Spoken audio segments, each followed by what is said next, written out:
Transformation of the communities has the lowest budget, and yet it is core in the performance of all the other programs, actually including PDM. Our recommendation is that community mobilization and mindset change program be prioritized. Right Honorable Speaker, allow me to skip the consistency of Minister of Gender to the NDP3 to also go on that members can read about the legal compliance of the Ministerial Policy Statement to the PFMA.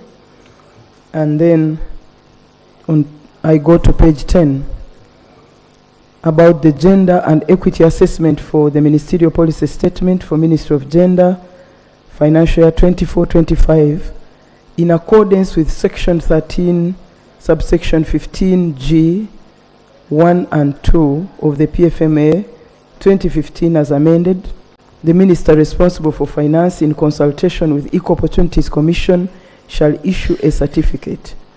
A, certifying that policy statement is gender and equity responsive, and specifying measures taken to equalize opportunities for men, women, persons with disabilities, and marginalized groups. The 96% score for Ministry of Gender, Labour and Social Development with respect to gender and equity planning and budgeting is commendable and exhibits a fair compliance with the law. Right Honorable Speaker, I beg that we go on and members can continue to read, and then I take you to, for purposes of time, I take you to page 14. The off-budget support for Ministry of Gender, Labour and Social Development for financial year 2024-2025.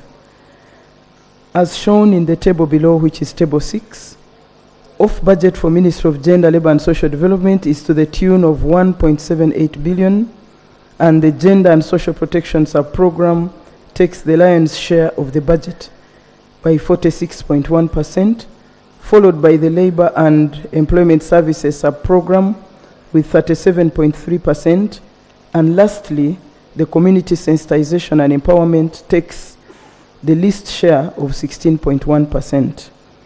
Our observation as a committee is that Community Sensitization and Empowerment Sub-Program, which is very critical in bringing the desired socio-economic transformation in the communities, has much lower off-budget of 0.295 billion when compared to other programs, including the Human Development Program.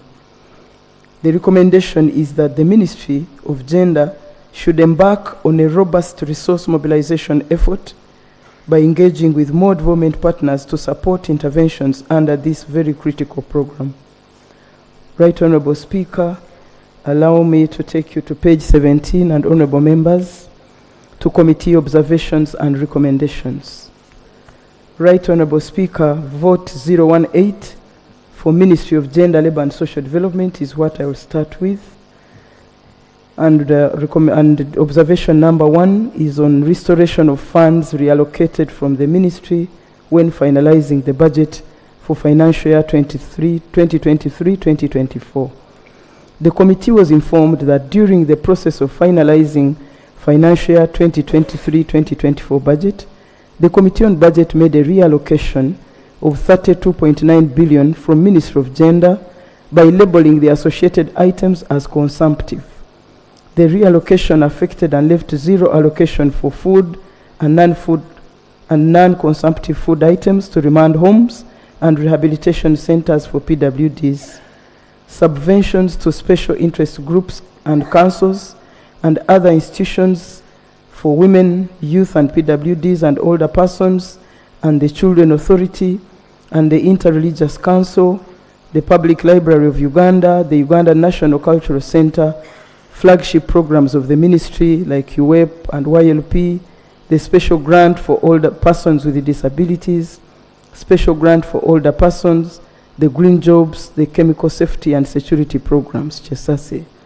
The committee was further informed that a supplementary budget of 30.2 billion was processed to correct this anomaly in the financial year 2023-24, and the expectation of the ministry was that the fix would be mainstreamed in the MTEF and that the funds be reinstated in the preceding financial years. It is, however, noted that in the financial year 2024-25, Ministerial policy statement has not taken care of these critical shortfalls. Our recommendation is that Uganda shillings 32.9 billion be reinstated and mainstreamed into the budget to comply with proper budgeting principles and avoid the non-provision of critical services in the ministry. 2, food and non-food items for children and youth institutions and persons with disabilities in rehabilitation. And 3, the committee observes the need to provide food and non-food items under subventions to juvenile remand homes, rehabilitation centers to support their operation. Provision of food and non-food items in the vocational rehabilitation institutions to facilitate trainings for young people with disabilities and vocational skills so as to enhance their employability to support their operationalization. The available funding for this activity is 0.755 billion out of the required 1.50 billion, thus leaving a shortage of 0.745 billion. Our recommendation is that the Ministry of Finance avails 0.745 billion to cater for food and non-food items for children, youth institutions, and PWDs in rehabilitation. 3, mobilizing communities to embrace the parish development model. The committee notes with concern that Ministry of Gender is the lead institution in the implementation of Pillar number 5 on community mobilization, mindset change, and cross-cutting issues. This pillar supports and inspires communities to appreciate and effectively participate in development programs. The pillar was allocated only 1 billion out of the required 7 billion in the first year of the program, and subsequently no allocation of funds in financial year 23-24 as well as 24-25 National Budget Framework Paper. In the Ministry of Gender Ministerial Policy Statement, there is a Uganda shillings 5 billion critical funding gap from the deployment of the PDM sensitization manual guidelines. The committee further noted that the uncoordinated nature of funding for community mobilization, whereas it is the mandate of the Ministry of Gender, Labor and Social Development to implement the National Community Mobilization Strategy, which is already developed, funds for community mobilization are spread out across various institutions. This makes it difficult to coherently implement an effective community mobilization campaign. Our recommendation is that 5 billion should be availed by Ministry of Gender, Labor and Social Development to coherently implement an effective community mobilization campaign for the parish development model in communities. Number 4, establish and operationalize the Kiswahili Council. The committee was informed that Cabinet under Minute Extract number 437 CT 2022 approved the waiver to establish the Uganda National Kiswahili Council in order to recruit and pay staff salaries equivalent to Uganda shillings 1.5 billion and initial operations of the Council of Uganda shillings 3.5 billion. This requires resources in the financial year 24-25 to support the ministry in this undertaking. The Uganda Kiswahili Council Bill 2024 was read for the first time and is under consideration by the committee. The committee was further informed that the establishment of the Uganda National Kiswahili Council is a regional commitment of the East African Cooperation. Notably, Kenya and Tanzania have already established this council. This was meant to have been effective from financial year 2023-2024. However, the ministry was not allocated any funds to this effect. Ministry of Finance should provide 10 billion for the establishment of the operationalization of the Uganda National Kiswahili Council. Observation number 5 is on the increase social sector development grant allocation to local governments in financial year 2024 and 2024-2025. The committee noted that for effective mobilization of communities, the Ministry of Gender and other government entities are working toward enhancing effective mobilization of families, communities, and citizens for national development, and achieving strengthened institutional capacity of central, local government, and non-state actors. This can be achieved by full operationalization of the community-based services at local government level. The social development grant meant to support the coordination of community-based services in the district. Chair, sorry for the interruption. Yes, Patron. Honorable colleagues, you know, we have statutory obligation, statutory deadlines on these reports, and I would want more debate. We have tax bills coming, so since the reports have been uploaded and members are reading, Chair, go through the recommendation so that the time we save, we can give it members for debate. And then the whole report will be captured on the answer. Rather than reading for long and then we have 10 minutes of debate. Most obliged, Right Honourable Speaker. Thank you, Chair. The recommendation for number 5 is that Ministry of Finance should reinstate the social sector development grant by an additional 6.36 billion to enable full functionality of community-based structures in districts and sub-counties. Number 6, on the implementation of Cabinet's directive on emoluments to traditional leaders. Right Honourable Speaker, our recommendation is that Ministry of Finance avails 31.330 billion to cater for the implementation of Cabinet's directive on emoluments to the 17 gazetted traditional cultural leaders. Number 7, on the construction of palaces for the ITESO. Right Honourable Speaker, allow me to correct and remove ITESO and put Lango, because the ITESO one and the Kumam budgets are taken care of under the Ministry for TESO Affairs. So we have Lango, honourable members, Tenga Dola, Buruli, and Rwenzururu kingdoms. Recommendation is that Ministry of Finance provides 17.2 billion for the construction of the palaces for the Lango, Tenga Dola, Buruli, and Rwenzururu kingdoms as directed by His Excellency the President.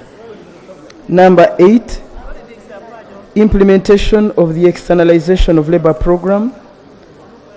Right Honourable Speaker and honourable members, our recommendation is that Ministry of Finance provide the funding shortfall of 2 billion for the implementation of the externalization of labor program to enhance safe and decent external employment. And 2, a fund should be created to manage and operate the externalization of labor. Number 9, provision of counterpart funding towards interventions under the GROW project that are not provided for. Right Honourable Speaker and members, our recommendation is that Ministry of Finance should provide the 0.500 billion as the government counterpart funding for the GROW project in the financial year 2024-2025 budget in fulfillment of the government commitment. Number 10, the National Apprenticeship and Graduate Volunteer Scheme.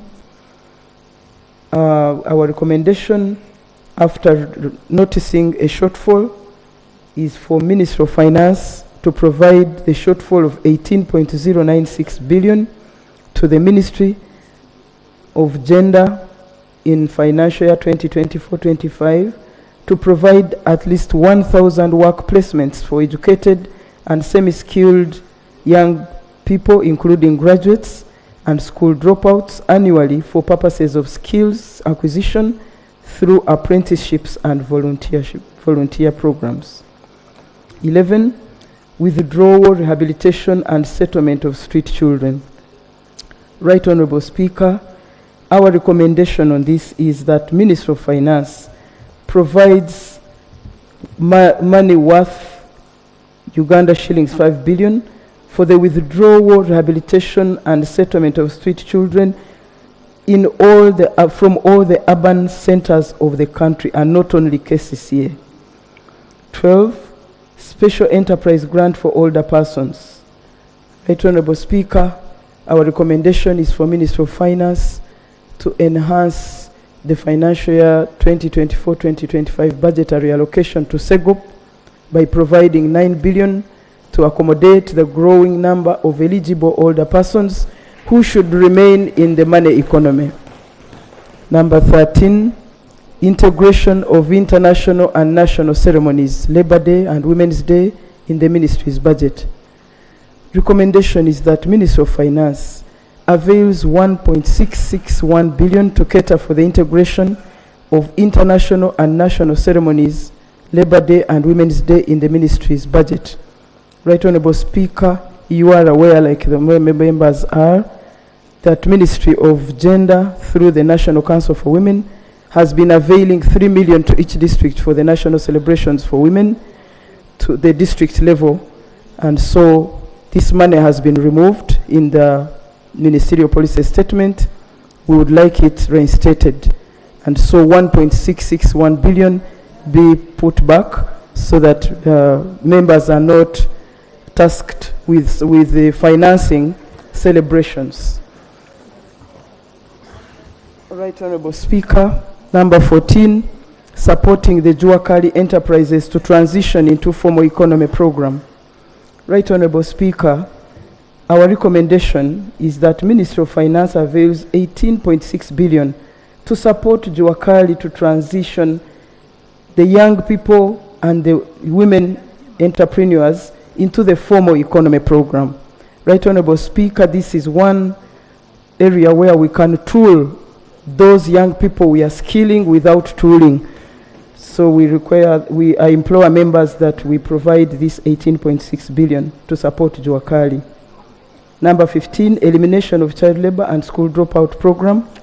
Right Honorable Speaker, our recommendation is for Ministry of Finance to avail 17.72 billion to the Ministry of Gender to support this intervention. 16, decent work increased and enhanced. Our recommendation is given the need to address the challenges above, government is required to fund decent work country program as a program for workers in order to enhance productivity, and a budget of 16.2 billion is required for this activity. Subventions under Ministry of Gender, Labour and Social Development. National Council for Persons with Disability.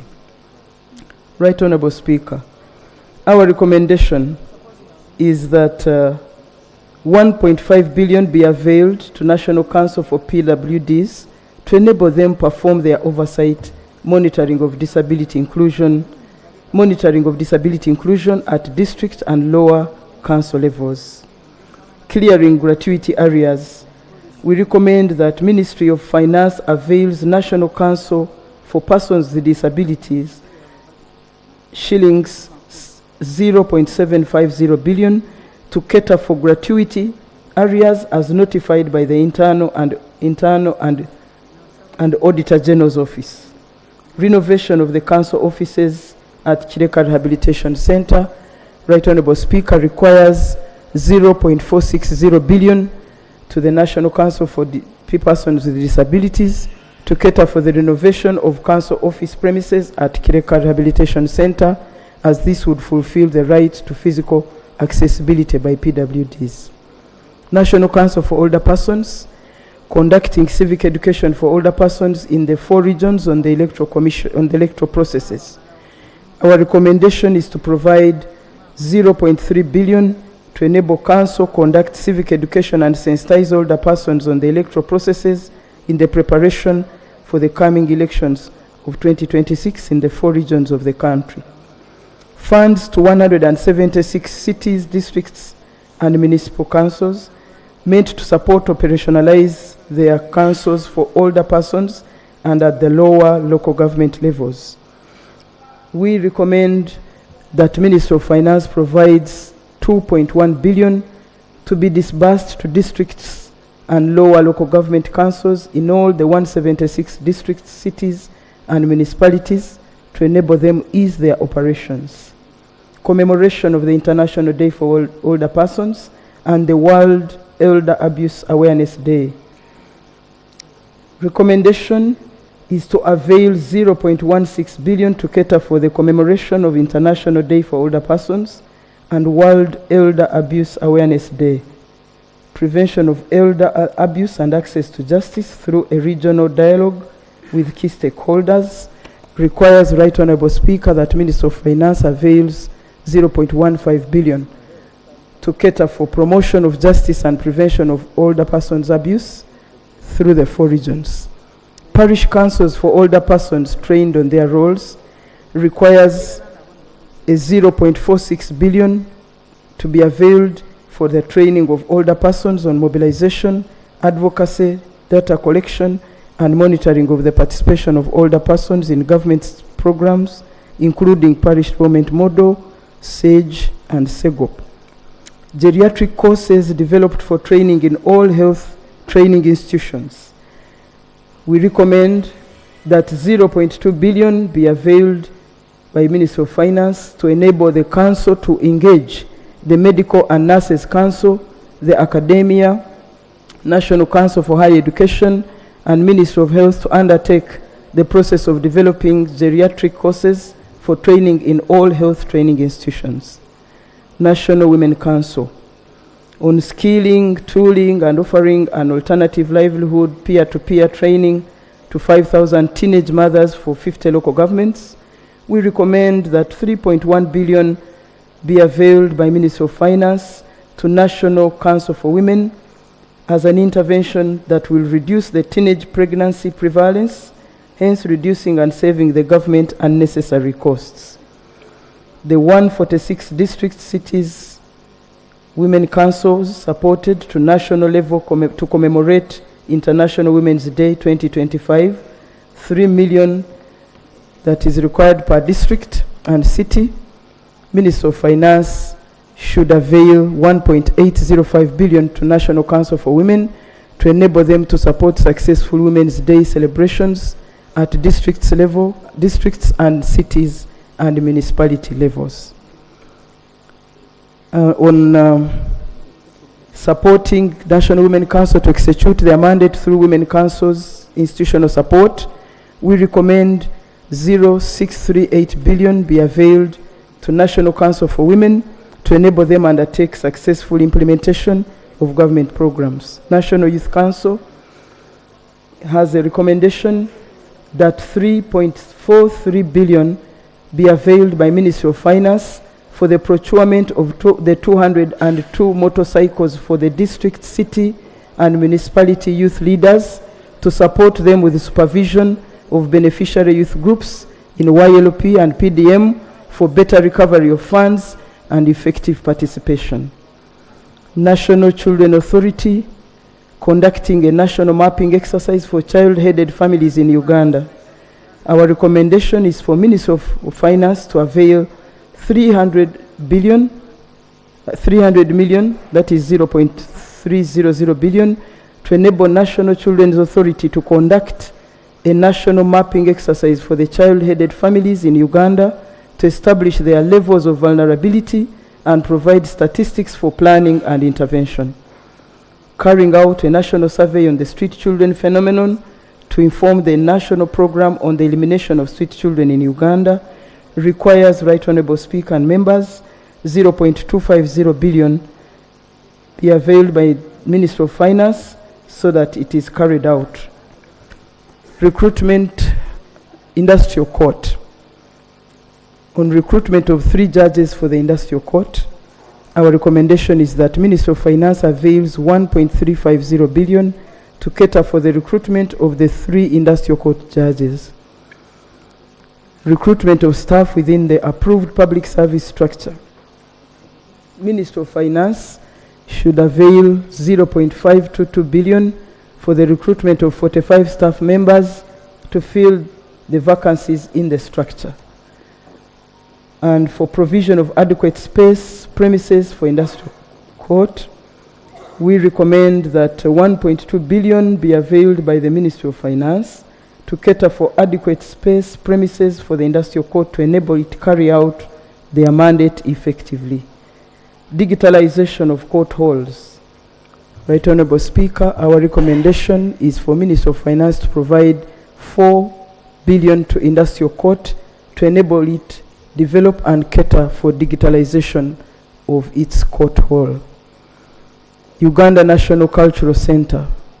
The subvention, Right Honourable Speaker, on the subventions under National Cultural Center, our recommendation is that the Ministry of Finance avails 9.126 billion to UNCC to enable it pay for salaries of its staff, operation expenses and gratuity areas, feasibility study process and tendering through a public-private partnership arrangement for redevelopment of the National Theatre. This requires 0.7597 billion to be availed for the redevelopment of UNCC land and renovation of the National Theatre as a national center of excellence for art and culture in Uganda.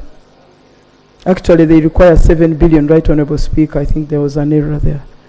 Development of 2 regional centers, again under UNCC, requires that Ministry of Finance provides 22 billion for the establishment of at least 1 regional cultural center.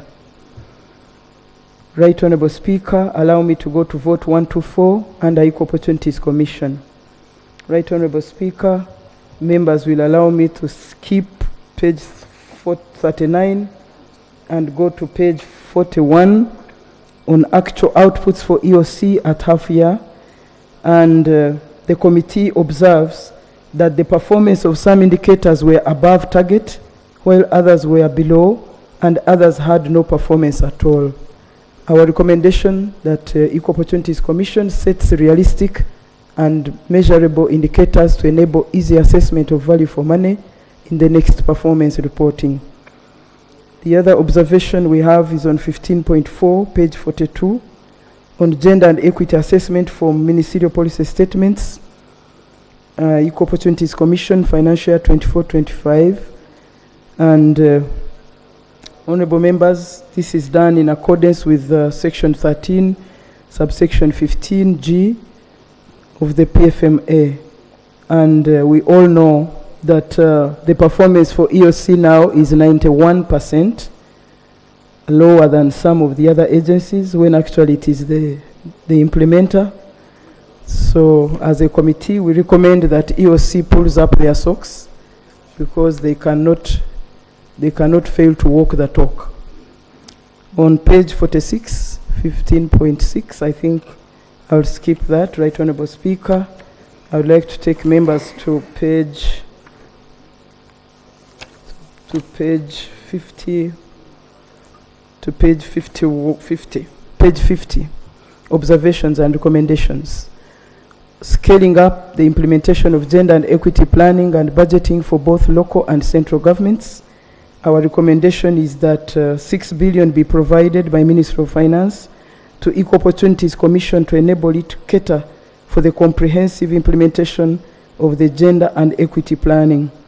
Number 2, comprehensive research and report on the state of equal opportunities in the country requires that Ministry of Finance provides 2 billion for the Equal Opportunities Commission to carry out this comprehensive research and report on the state of the equal opportunities in the country. Tribunal hearings and public inquiry to create access to social justice. The recommendation is that Ministry of Finance provides 3 billion to cater for tribunal hearings, as this would lead to increase in access to social justice. Strengthening the capacity of state and non-state actors to mainstream equal opportunities and affirmative action in all policies, laws, plans, programs and practices. Our recommendation is for Ministry of Finance to avail 2 billion to enable Equal Opportunities Commission undertake the strengthening of the capacity of the state and non-state actors to mainstream equal opportunities and affirmative action in all policies, laws, plans and practices. Right Honourable Speaker, Annex C has the list of all our budget priorities where we seek budget enhancements and budget provision. Right Honourable Speaker, in conclusion, Right Honourable Speaker and honourable members, I beg to move that the budget for the Ministry of Gender, Labour and Social Development and the Equal Opportunities Commission for the financial year 2024-25 be approved. Right Honourable Speaker, not as per the table 15 below, but at the appropriation bill, some of the figures changed, Right Honourable Speaker, and so the table now that seems to be latest provides that under the recurrent component, that the total recurrent is now 171,207,684. Development component, total development component is 207,922,331, and the overall total for vote 018 is 379,130,015 or 15,000. Then vote 124 under Equal Opportunities Commission, recurrent component is 16,952,879,000, and the total on the development component is 194,400,000. So the overall total for Equal Opportunities Commission is 17,147,279,000 as per the appropriations bill that was laid, Right Honourable Speaker. However, our prayer as a committee is that committee observations and recommendations also be strongly considered as per Annex C. Right Honourable Speaker, I beg to submit. Thank you, Honourable Chair. Thank you, thank you. Yes, thank you. Wow. Honourable colleagues, I will pick only 10 members. Okay? I will pick 10 members and wow. I'll do Yantonde. I do youth. Youth today. Okay. I'll do youth. 2 youth. Okay. I'm seeing 2 youth. I just want to see. Now I do people with disabilities. Honorable Mpindi. Let me first speak in interest groups. I'm looking for the elderly.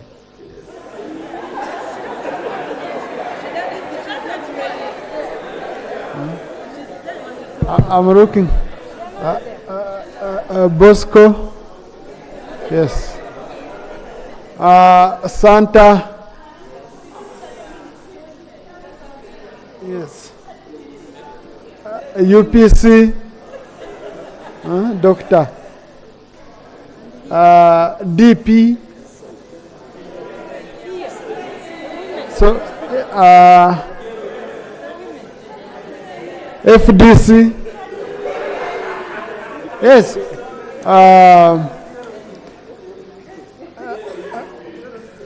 Dr. Pio.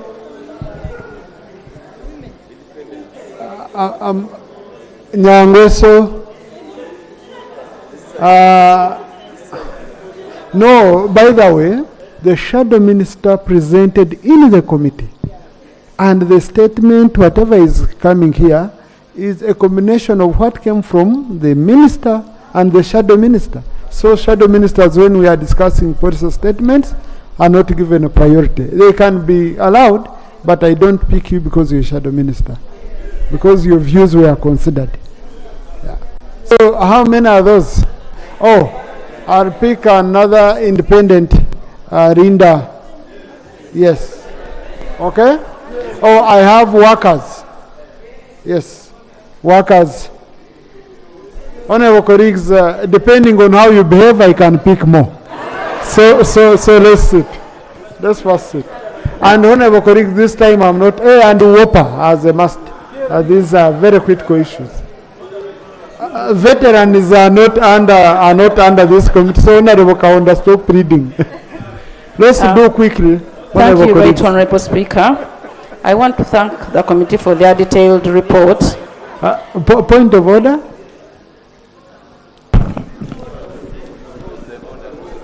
Thank you, Right Honourable Speaker.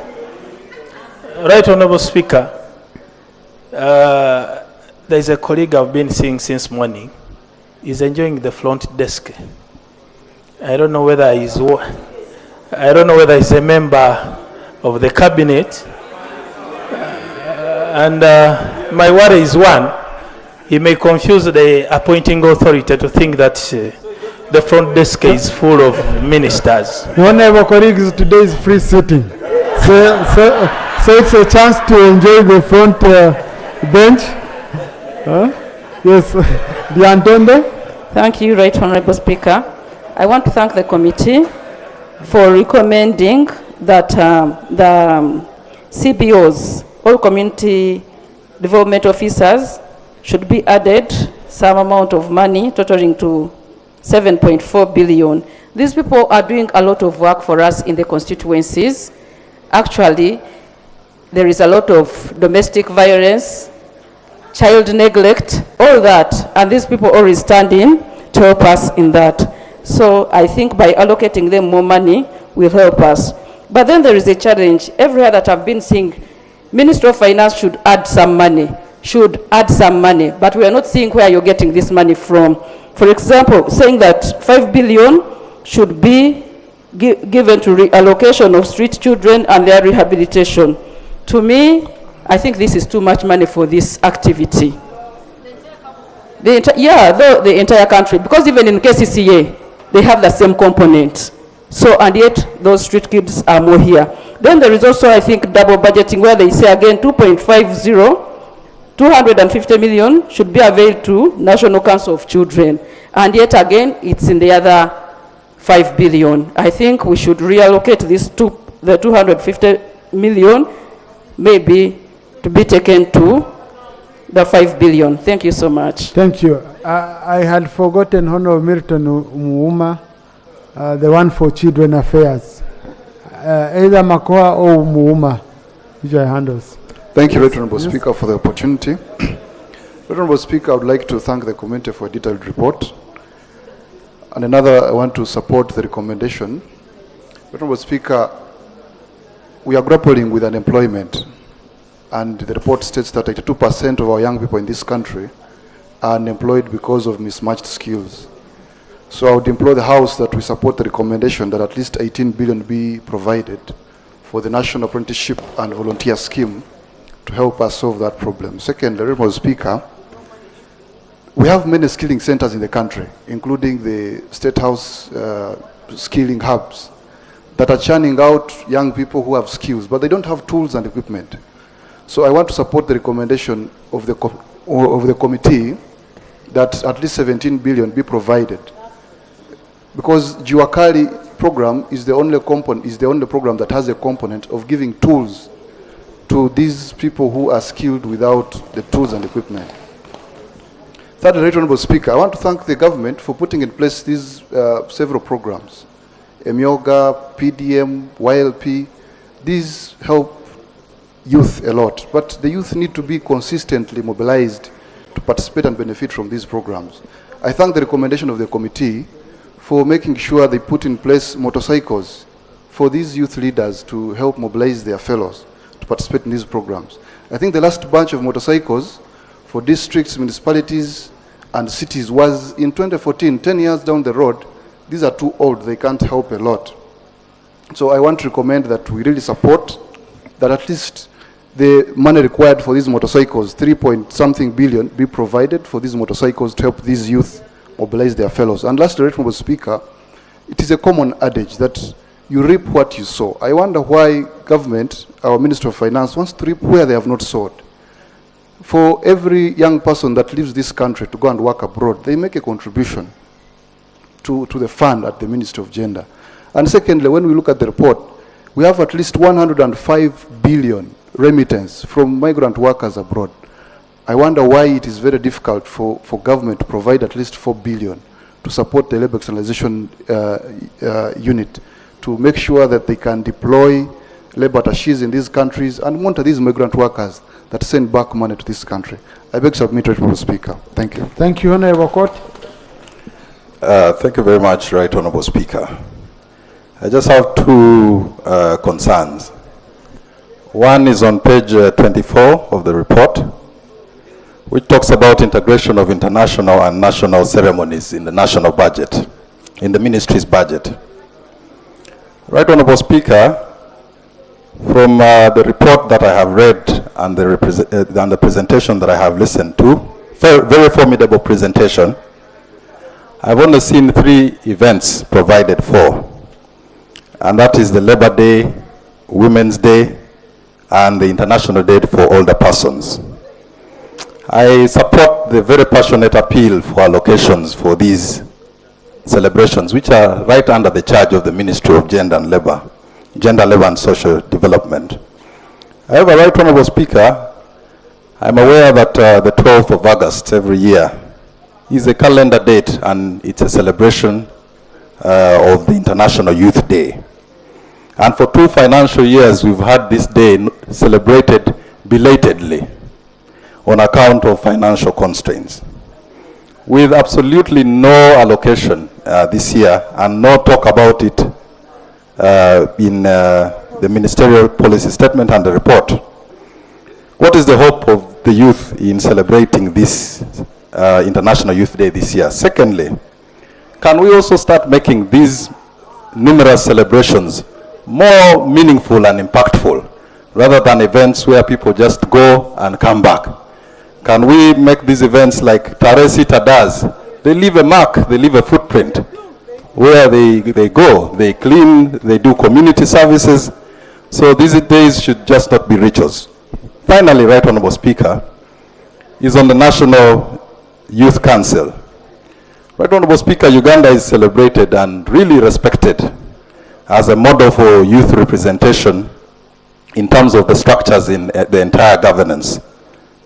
However, there is a contemporary dilemma that this Parliament must deal with, and that is how meaningful and impactful all these councils can be to the livelihood of the youth and also to its impact on our economy.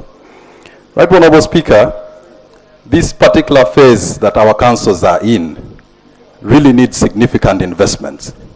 And I want to applaud the committee and also second their appeal to have motorcycles for the 202 motorcycles for youth leaders to facilitate them monitoring and supervising other processes. But these leaders are better. Thank you. Now, honorable colleagues, maybe, I don't know whether I'm thinking radically, but this money we spend on these, I hear, celebrations, when you have very important items on the budget which you cannot even fund. And the same people in government, the same mobilizers are the ones I see on this celebration. You're in Karamoja, they are the same people. You're in where? The same people. Even the one for youth is not led by youth. Even the one for women is not. How much do we spend? Honourable Minister, maybe if I can just make a quick inquiry. That national celebration which you have, I don't know what we celebrate with the unemployment that we have. How much do we spend on it? For example, just as an example.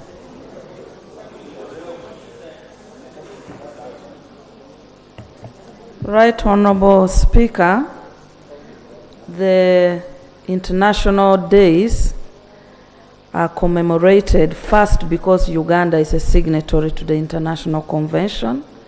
2, when we celebrate these days, we take it to a local government. And at that local government, for example, if I'm to give an example of Katakwi, which hosted Women's Day, prior to that day, for 1 week, we conduct serious sensitization. We conduct training, like we did training. We took all the government agencies like NARO, NAGRIC, Dairy Development Authority, URI, to train women and skill them, and they are now doing follow-up to support them with tools. So when we undertake these activities, we showcase that area, pick what is progress that has been made, but also what that community requires for central government to intervene, and we'll always have a follow-up activities. So it's a day that we undertake progress, accountability for the progress made, but also determine what we need to do and make a follow-up on that. Yeah. How much do you spend on that day? It depends. Leave around the activities. Yes, on the day. Tents, the music, that food you give us, the per diem we get for going there. On a standard event is 500 million. Yes. Okay. No, I just, honorable colleagues, I leave it to you. But I can bet it's not less than $1 billion. Now, and like what was done in Katakwi, Honorable Minister, when or what the UPDF does with Tarehe Sita, where you say to celebrate the youth or celebrate the women, we are going to choose a certain region, and you balance. This year you're in this in northern, next year you're in western, next year you're in central, and you do certain activities rated without us going to eat meat and drink tea and that water, and then we get per diem for inland travel. We go and I'm just thinking aloud. I'm just thinking aloud only. Okay? So, what is Honorable Mpindi? I had already picked Honorable Bosco. Because when you look at how many days do we have in a year, each day taking around $1 billion, I can tell you we spend over 10 billion. I want to sincerely thank you, Right Honorable Speaker, for the opportunity to make a contribution to a very elaborate report presented by my sister. I want to sincerely say that the report was spot on. However, Right Honorable, I have a few concerns, and mine specifically goes to, there's item 7. Item 7 is in respect of the cultural institutions.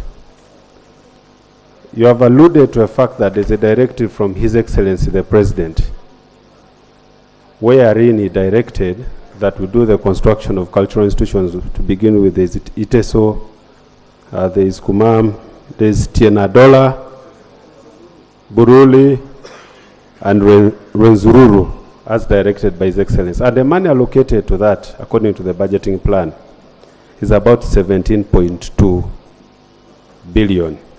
Now, even if you did the simple mathematics of allocating that to the cultural institutions listed, each institution would receive approximately 4.3 billion, 4.3, for construction of those palaces. However, there was a bit of an adjustment which you made that for purpose of the ITESO and the cultural institution, and the Kumam, they should be delisted from this and brought under the Ministry of State Affairs. Now, the Ministry of State Affairs is an affirmative ministry. The cultural institutions by law are under the Ministry of Gender, Labor and Social Development. I want us to realign this. This is a preserve of the Ministry of Gender, all cultural institutions in the country. I have just talked to a technical person from the Ministry of State Affairs. They are saying the 200 million, which we have seen in social media, is out of their ingenuity in their own budgets, because they feel a lot of pressure when they are down. But they are saying that obligation is not supposed to be our responsibility.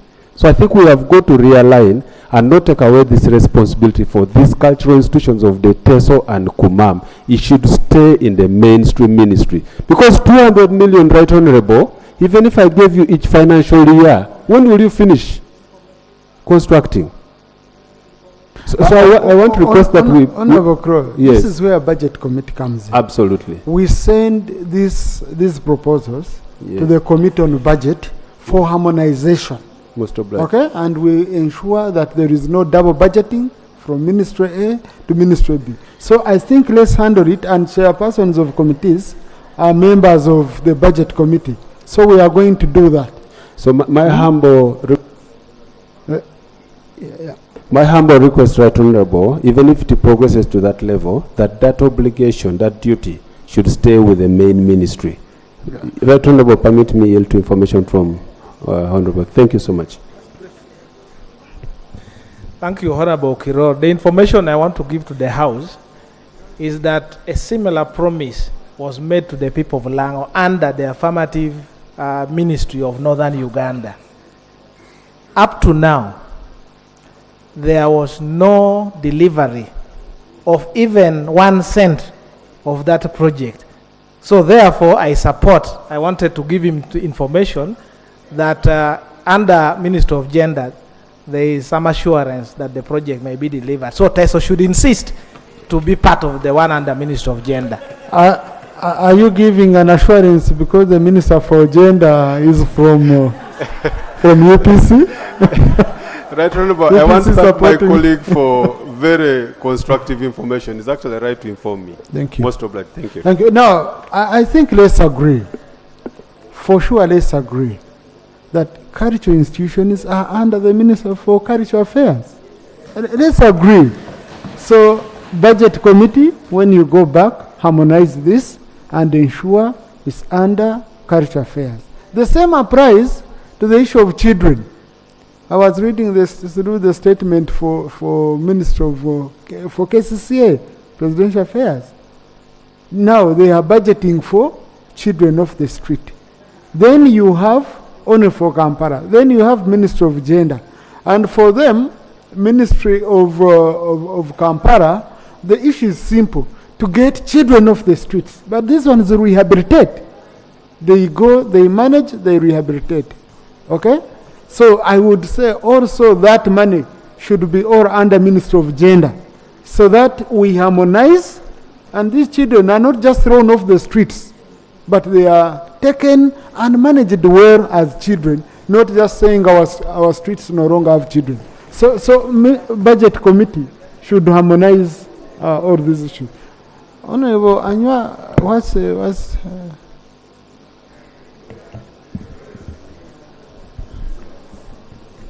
Thank you, Mr. Speaker, sir. For the opportunity, I would like to thank the Minister for the paper.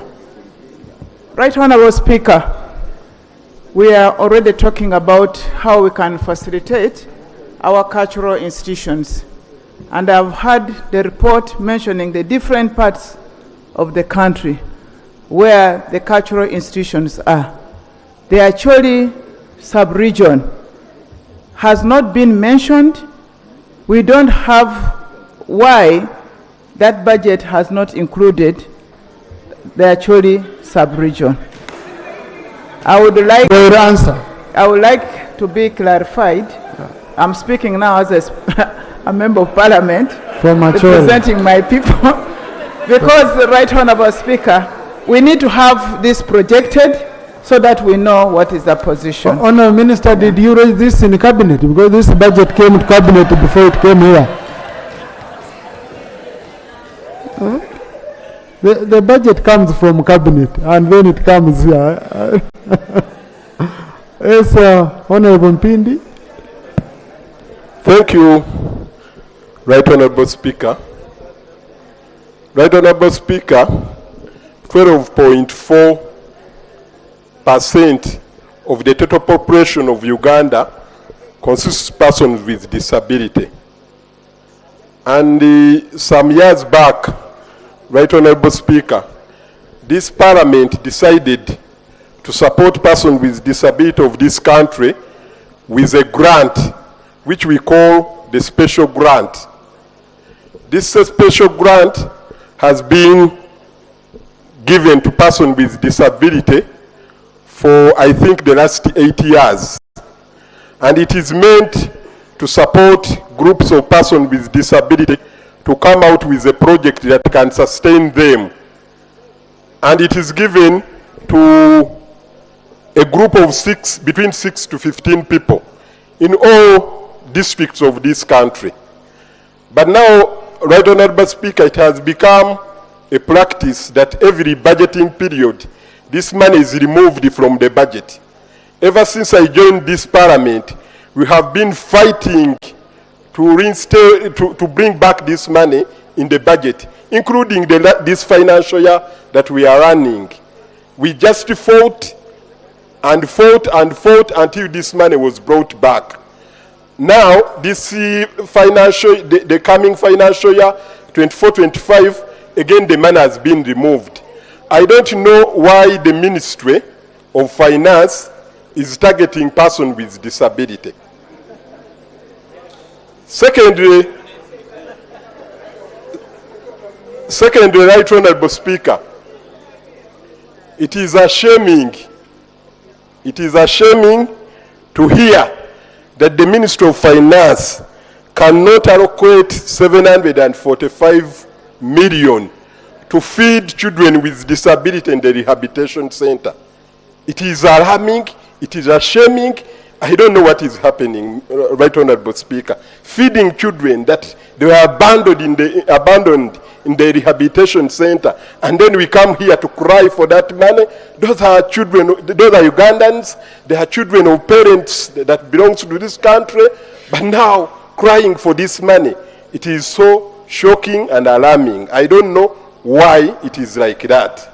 Right Honorable Speaker, in other country, to be a person with disability, you enjoy almost everything. But here in Uganda, it is completely different thing. Now when we go to the 1.5... But Honorable Mpindi, you remember you enjoyed something in that corner here. So, you have enjoyed, you know. You have enjoyed, my brother. That was not financial, but now, Right Honorable Speaker, again, this Parliament enacted the Person with Disability Act, and it is supposed to be, the implementation of that act is supposed to be done by the National Council for Disability. This act is very beautiful. It has each and everything that can lift the standards of person with disability in Uganda. But you find that it cannot be given money to monitor the implementation of government program to persons with disability. It has quite a number of responsibility in terms of monitoring the functions, but without money, how can they do even one thing? Right Honorable Speaker, I appeal to this House to consider the recommendations of the Committee of Gender in as far as persons with disability are concerned, so that we put a smile on persons with disability of this country. And members, this special grant also comes in your constituency. Every constituency, every district, they receive this money. So if it is removed, we are in trouble. I thank you, Right Honorable Speaker. Thank you. Thank you, Right Honorable Speaker. Honorable, you know I must call you for record purposes. Sorry. Okay? Thank you. Yes, Honorable. Santa. Speaker, I want to thank the committee for the good report that they have given. Right Honorable Speaker, I know that Ministry of Gender is in charge of all the special interest groups.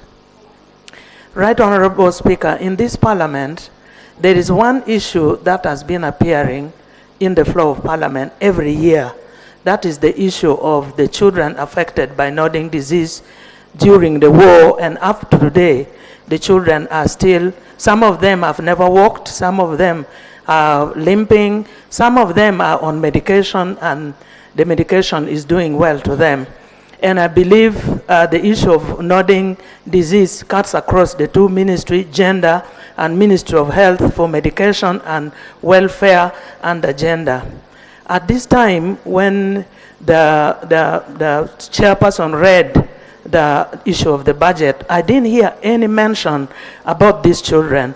Right Honorable Speaker, some weeks ago, the Speaker sent us, the Acholi Parliamentary Group, to do assessment on this issue. We went to Omoro. From Omoro, we invited the people who were in Lango. We went to Pade, we went to Kitgum and to Lamour. And we met the different, the community and those children. And the main thing that the parents requested us for is to put back the rehabilitation center and the habitation center, which was put there sometimes back by some white lady. When she ran out of the money, the government could not continue with the completing the centers.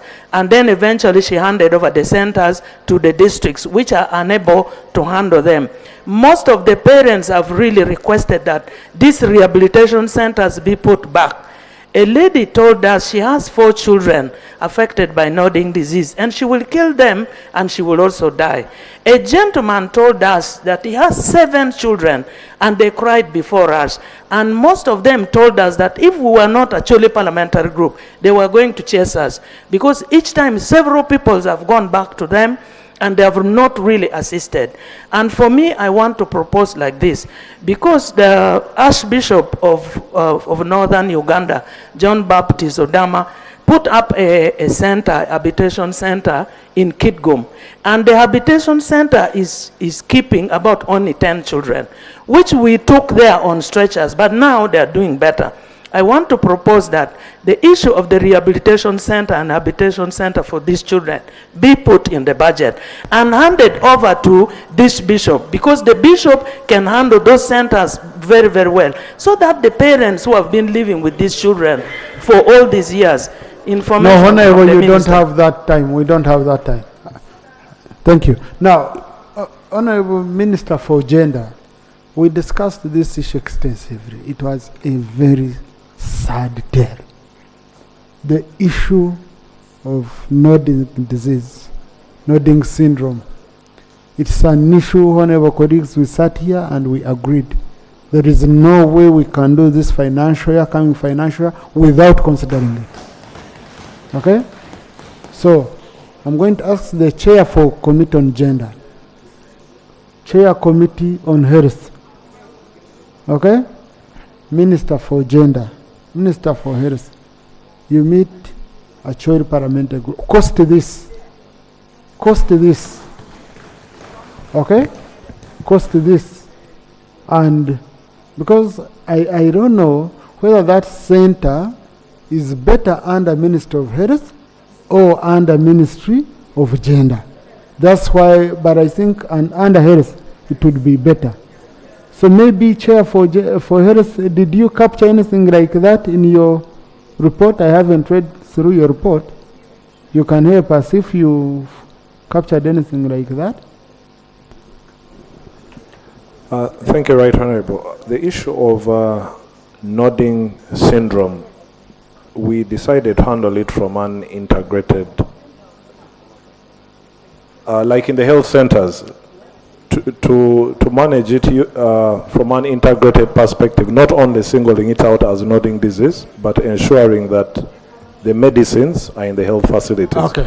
But the social aspect, Right Honorable, Yeah. should be a preserve of Ministry of Gender.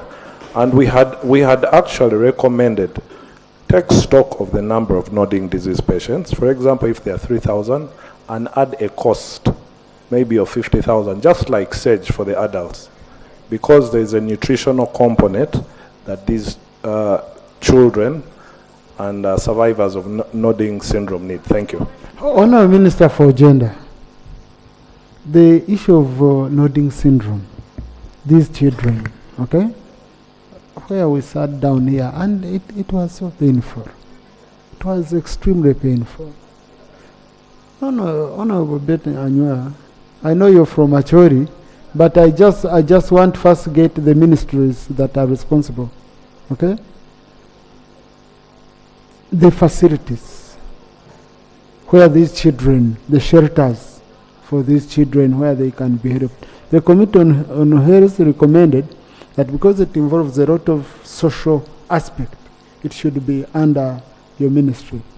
Would want to know, have you captured it anywhere, or we give you time, you go, you quickly cost it, because we promised ourselves this is one of the issues we must allocate money to this financial year without fail.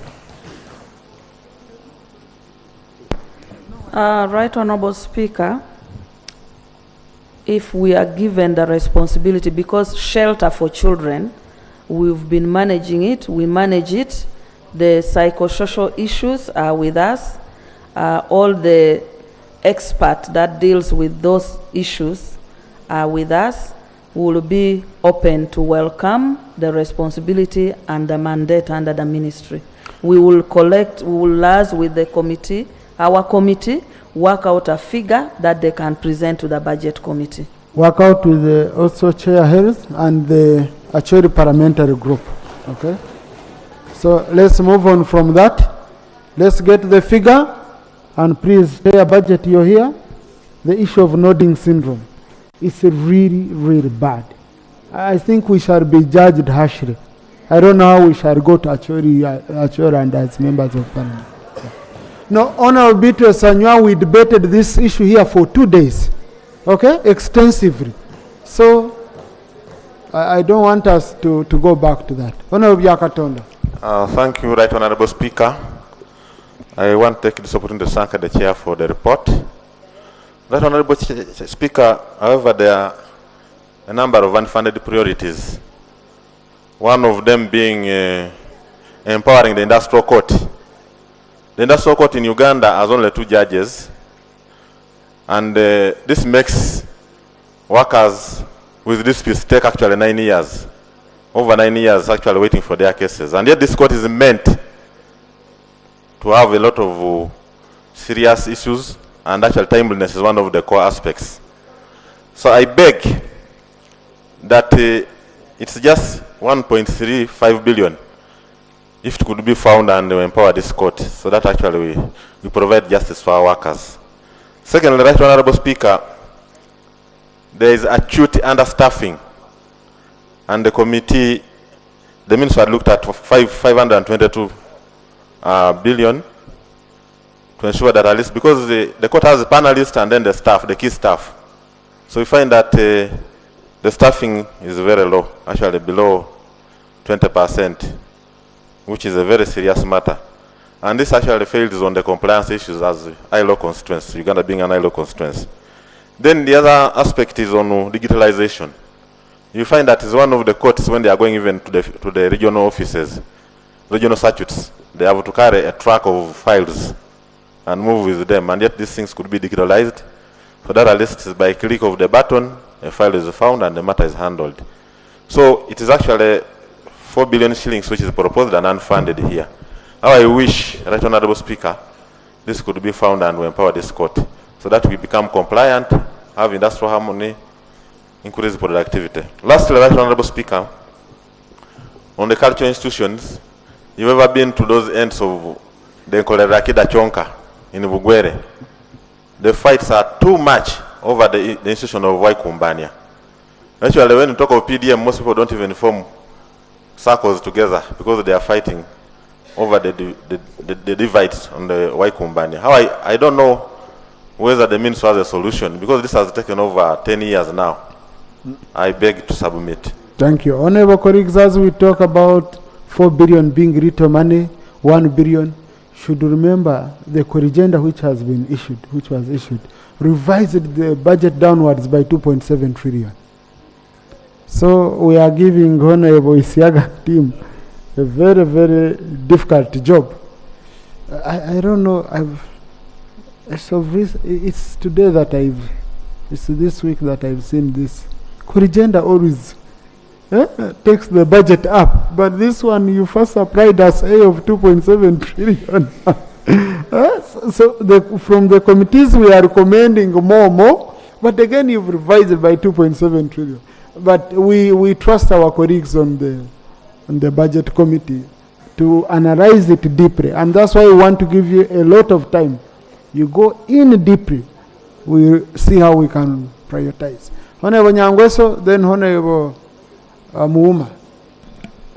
Thank you, Right Honorable Speaker, for the opportunity. I want to thank the committee for a very good report.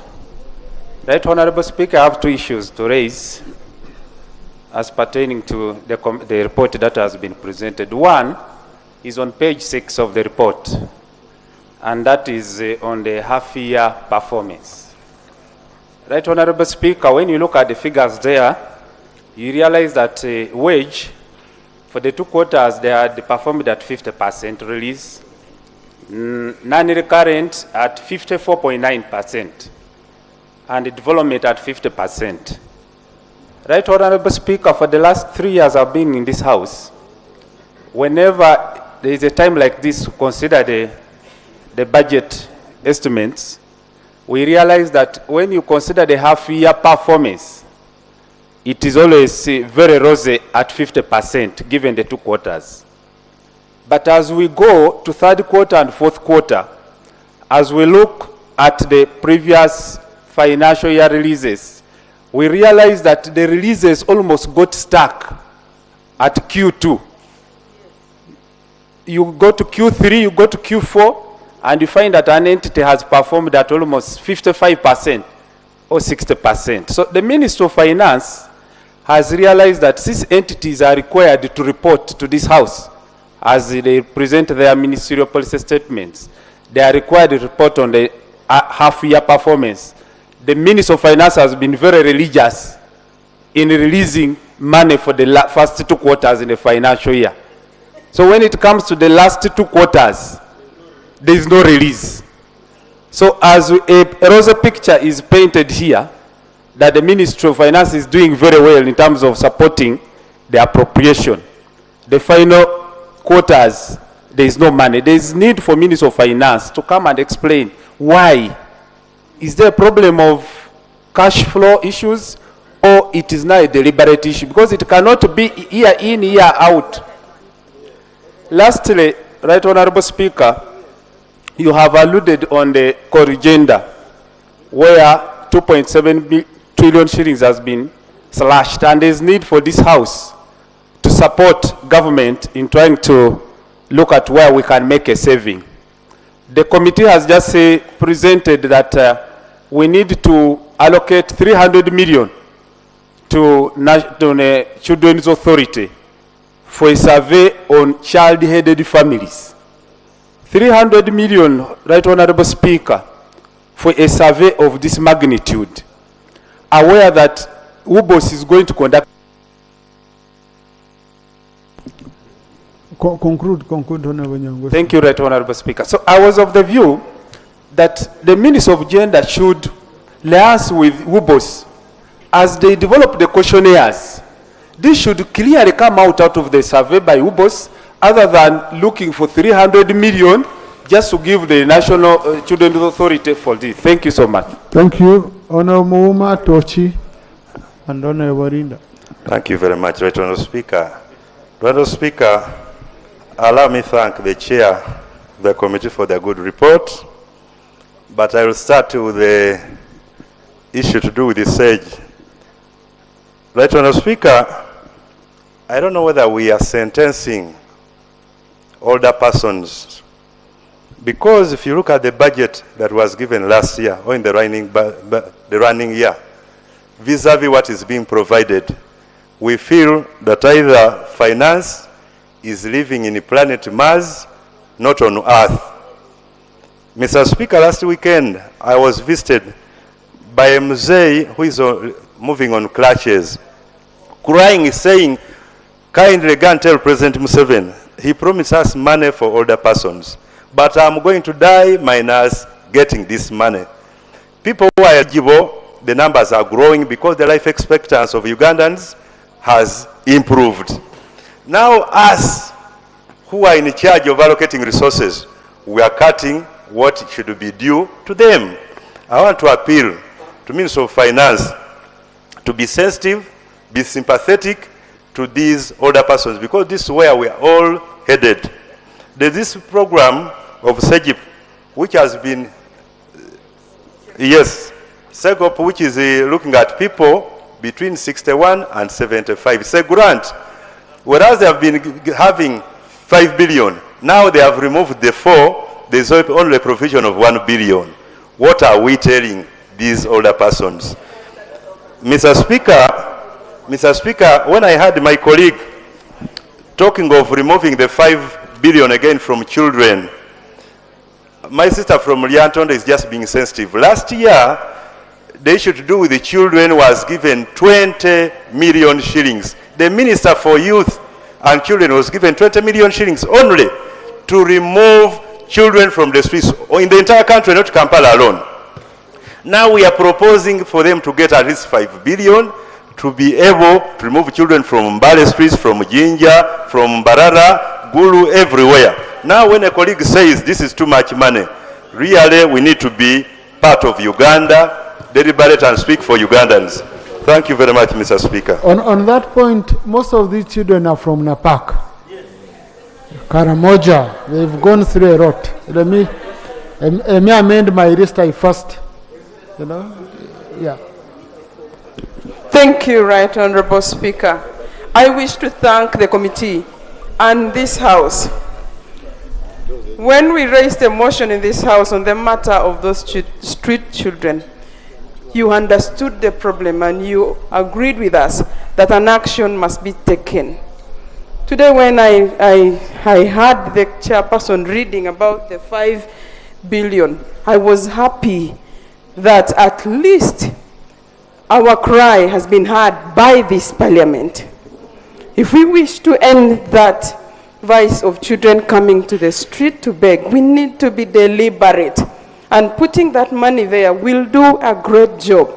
The actions that KCCA has been doing, for example, removing the children during CISPOC and during the NAM conference, it was only to remove and dump them, nothing else. So we received, WESO received about 1,000 children, and they had nothing to do with the children. They asked me to mobilize resources to feed those children in the WESO home. Now what about rehabilitation? What about resettling them? So, Right Honorable Speaker, it's a good thing that we invest in this so that these children can get back home and they begin to live normal lives as children. My colleague from Liantonde doesn't only know, she wasn't there when we were presenting the motion that time, and she has not understood the detail of the crisis we are in.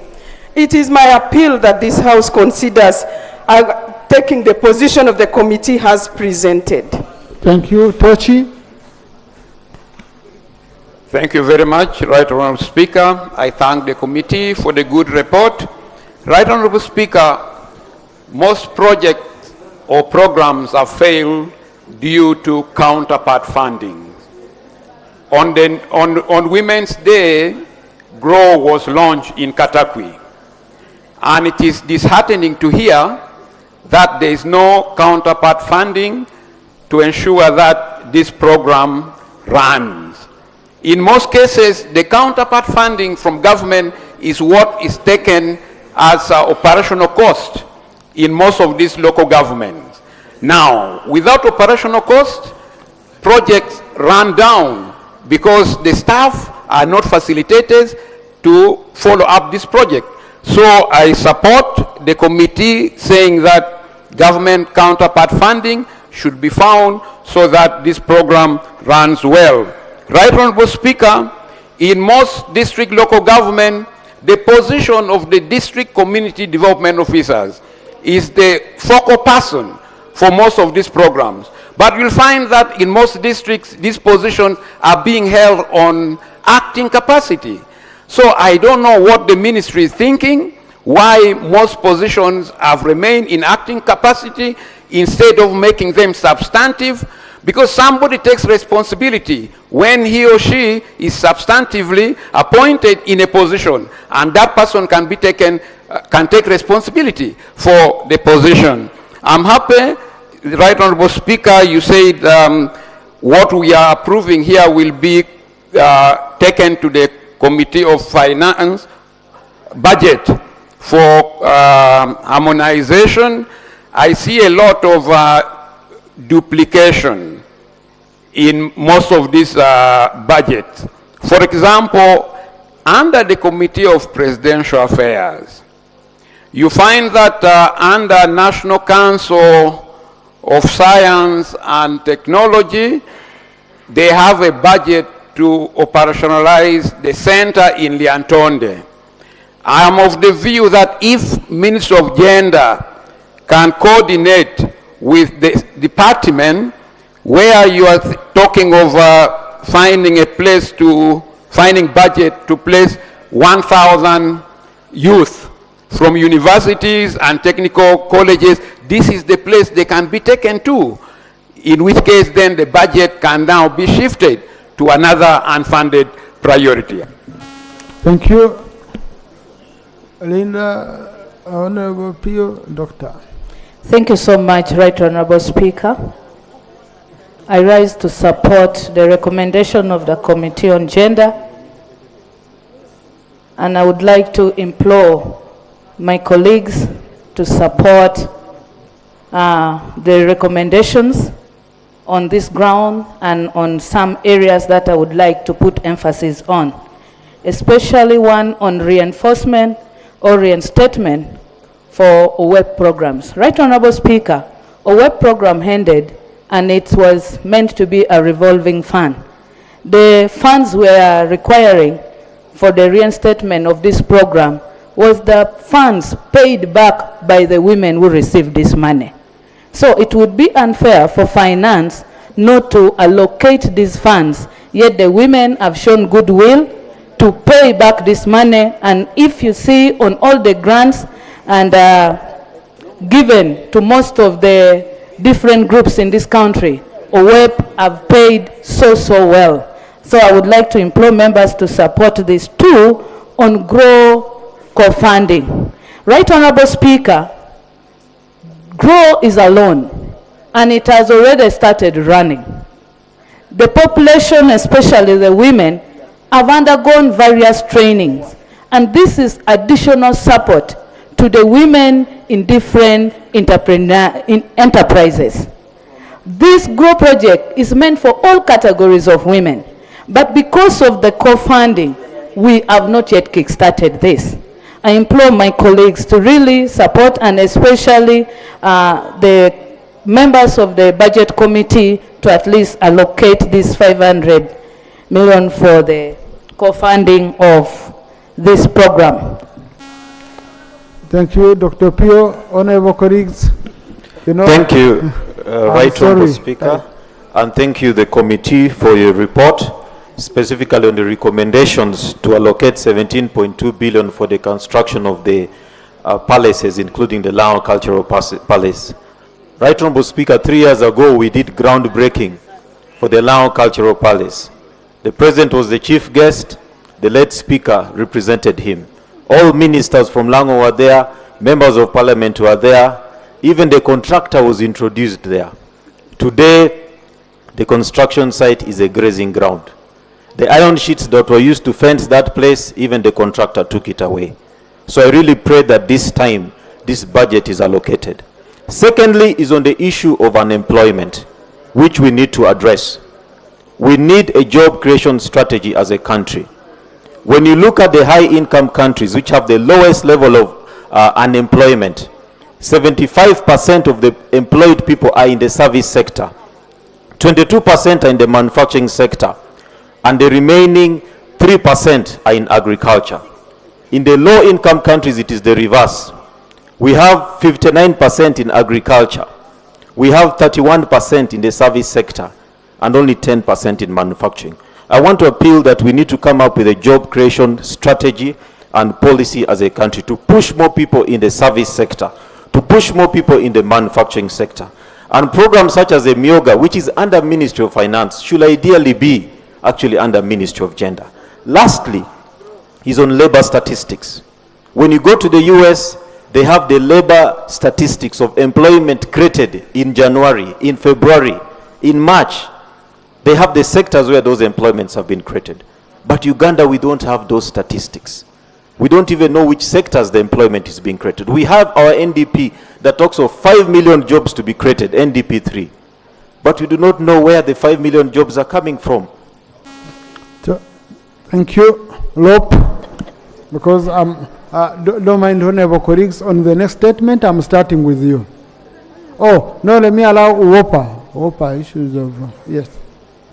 I'll start with you on the next statement. Now, colleagues, let's move, we capture. Thank you, Right Honourable Speaker. Right Honourable Speaker, I want to thank the committee for its detailed report.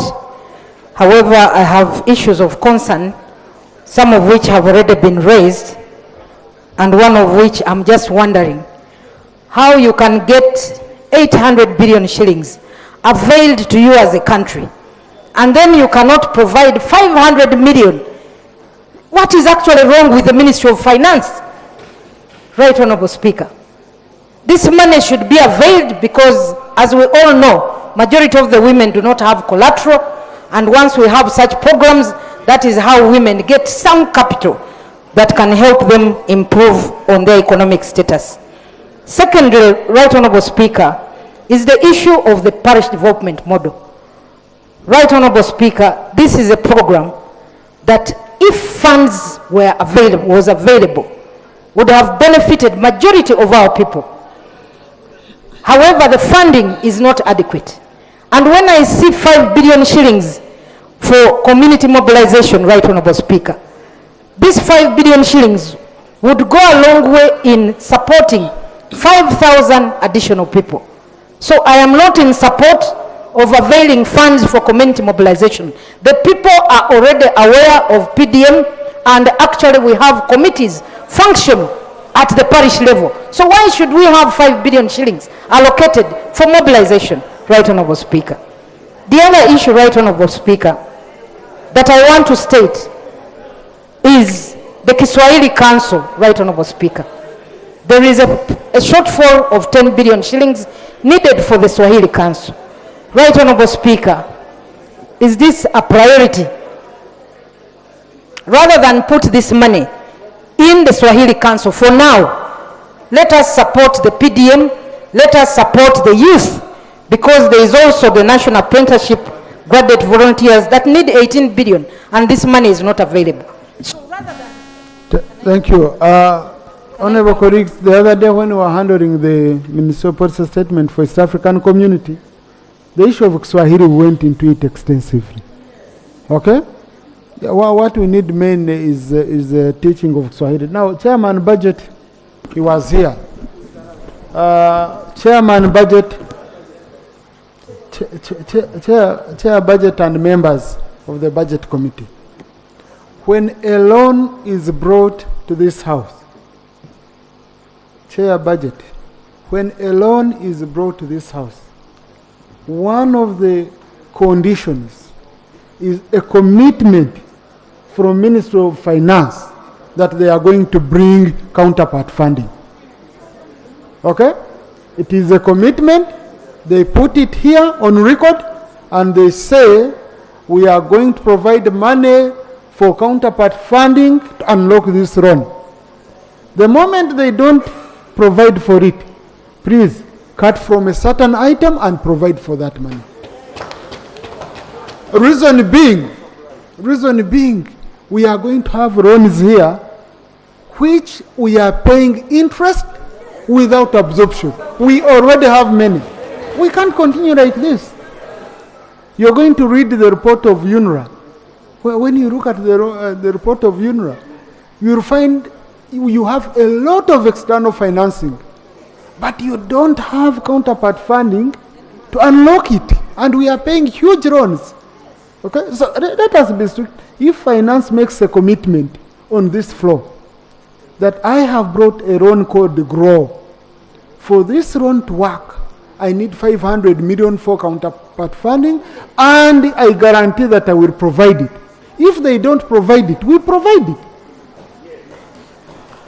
These are minimums, because these are their commitments. Otherwise, we wouldn't have passed a loan if we knew there was no counterpart funding. We would have said, go back and first sort it. So that's not debatable. Colleagues, let's assert ourselves on such issues and we be clear. Otherwise, we shall continue sending the country into a wrong direction. Honourable Ambition.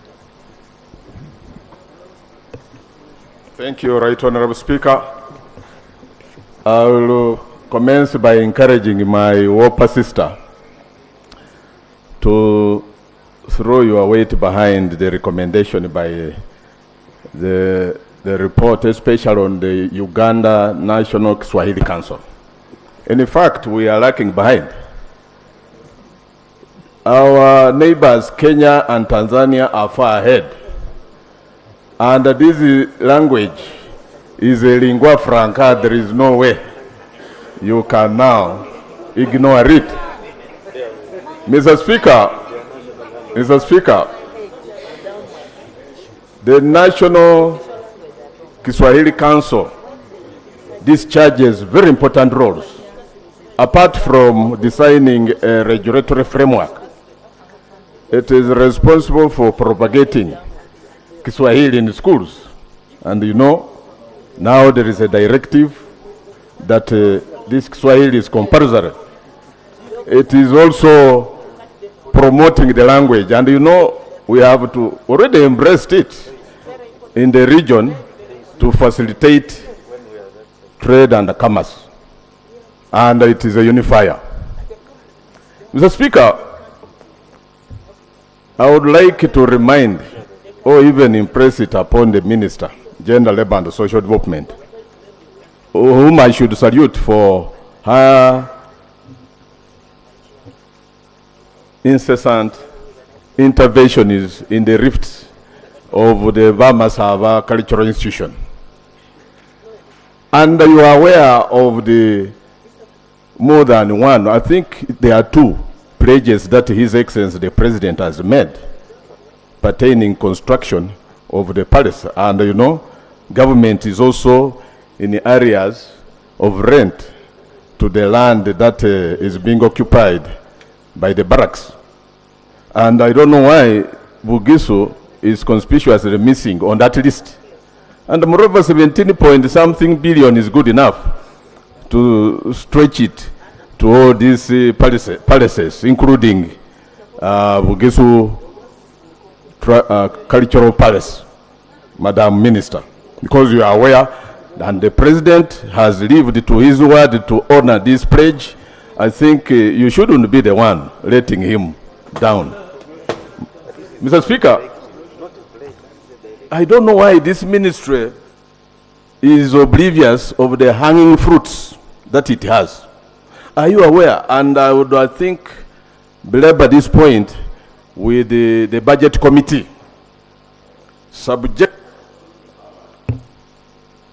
We should subject to scrutiny how much the ministry is earning from labor externalization industry. Are you aware, Mr. Speaker, that so far they receive 1.3 billion USD? Billion USD is a huge sum of money. Yes, please. Thank you, Right Honorable Speaker, and thank you, my Lord. Information on particular on that matter. Right Honorable Speaker, as Lop was saying, the sector of labor externalization is very lucrative. We receive so much money, 1.3 billion US dollars annually. Just in the 2021 August 2022, the government collected 12 billion from this sector. And right now we are crying for the finance minister to give us 2 billion only. Yes, the sector is bringing so much money. Our girls are out there suffering. The government collects 30 US dollars per job order. So I believe, Right Honorable Speaker, the finance ministry needs to fund this sector because it's bringing so much money, but we are not receiving money to fund the sector and better the labor externalization sector. Honorable Minister, no, Lop, you're done. Your time is up. Please. No. Here we don't have time for appreciating. We have serious debate to make here. Thank you very much. We shall appreciate in the corridors. Right Honorable Speaker, I would like to pronounce myself on one matter where my chair, Wopa, thought that community mobilization and sensitization is only coming because of PDM. It's to remind that this is a mandate of the Ministry of Gender, Community Mobilization and Mindset Change is a whole mandate. Secondly, Right Honorable Speaker, if you only give money to PDM and you cannot guide these people on the choice of enterprise, where to invest, effective participation, then you'll be just putting on the rock. Because I want to give you an example, Right Honorable Speaker and members. We have visited Youth Livelihood Support Program beneficiaries. You will find a group of Boda Association having got 13 million from YLP. And then they buy a plot, they put bricks, they buy cement and sand, and no money for labor, no money for construction, and then they sit stuck with the money like that. Time of payment, the money is not making another money, they can't repay, but they are stuck with the materials and a plot. So they need that sensitization for them to make choice of how to invest so that the investment makes returns. We need this community mobilization and mindset change for people to know which enterprises are working in the situations where they are, and to also effectively participate in all the other programs of government. So, Right Honorable Speaker, I want to plead with my chair, Uopa, to understand that this is a very critical thing to support in terms of funds. Thank you. But you see, and I know without doubting my sister, Honorable Betty, for me, on parish model, the mindset change we need is mainly business-oriented mindset change. And we do have Enterprise Uganda, which has been doing a fantastic job. I can tell you, I just want to tell you, Enterprise Uganda, let them visit your area, you will see how much they will change in terms of perception. Because for them, they focus on business mindset change. Okay? Not major social issues, but I know Honorable Betty will coordinate with them very well. Honorable Minister, just you don't need to respond to everything. Thank you, Right Honorable Speaker. Right Honorable Speaker, I want to thank the members for all the support that they have rendered to the report. Just highlights on the issue of palaces. I have all the directive. However, before I bring the directive to the House, I need, number one, to have a land title. Most of the palaces that we have left here, they have not given us land title. Number two, there should be no conflict. In the case of many of the ones that we have left, actually, Ikumbania and others, there are conflicts that have not been resolved. So for Bugisu, I've not seen the directive, but the 17 billion can accommodate the cultural institution that has no contestation. So we can include Bugisu, for example, and if it doesn't complete the construction, we can come for the next phase in the next financial year. Honourable Minister, no clarification, no information. Thank you. Yeah. On the issue of there are those that most of you supported Juakali, I agree with you. Externalization of labor, we have surpassed coffee. We are now the first in foreign direct money that come into the country. And I really request the budget committee to look at this one very critically. The most important issue, again, in the corrigenda and previously before the corrigenda, is the omission of the 32.9 billion, which are subvention to those councils. And those councils come to you, the Women Council, the Youth Council, Council with Disability, Council for Older Person. 32.9 billion subvention that was cut by finance, and yet in cabinet, finance was directed by cabinet that all the ministry's budget should be reinstated to the current budget. But after cabinet, we are now seeing a corrigenda that has not followed the cabinet directive. And the 32.9 billion, the cultural institution, 60 million per month, all were approved by cabinet and His Excellency the President. I hope that in the budget committee, finance should be able to ensure. Clarification, Right Honourable.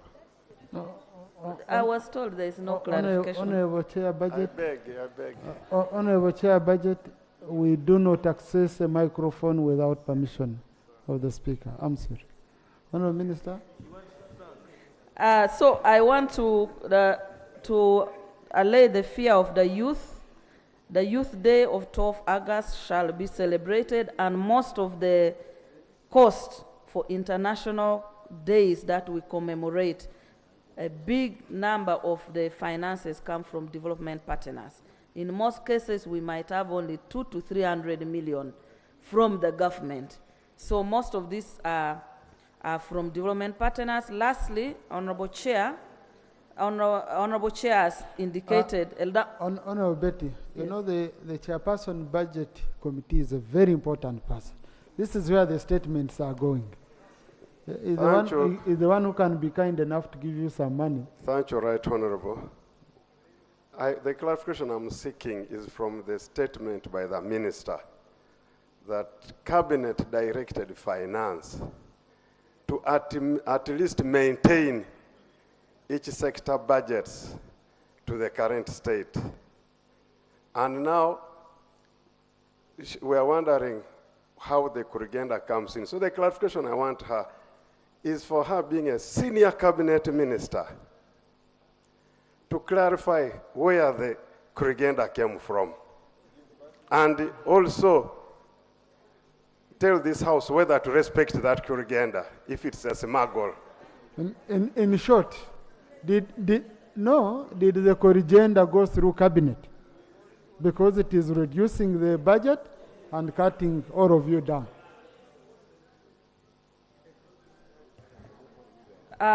Right Honorable Speaker, I can confidently state here that we had a special cabinet, which was on a Tuesday, which we went through the budget one by one. The priorities were stated, and one of the priorities in my sector was creative industry and the cultural institution, which I have all the cabinet directive.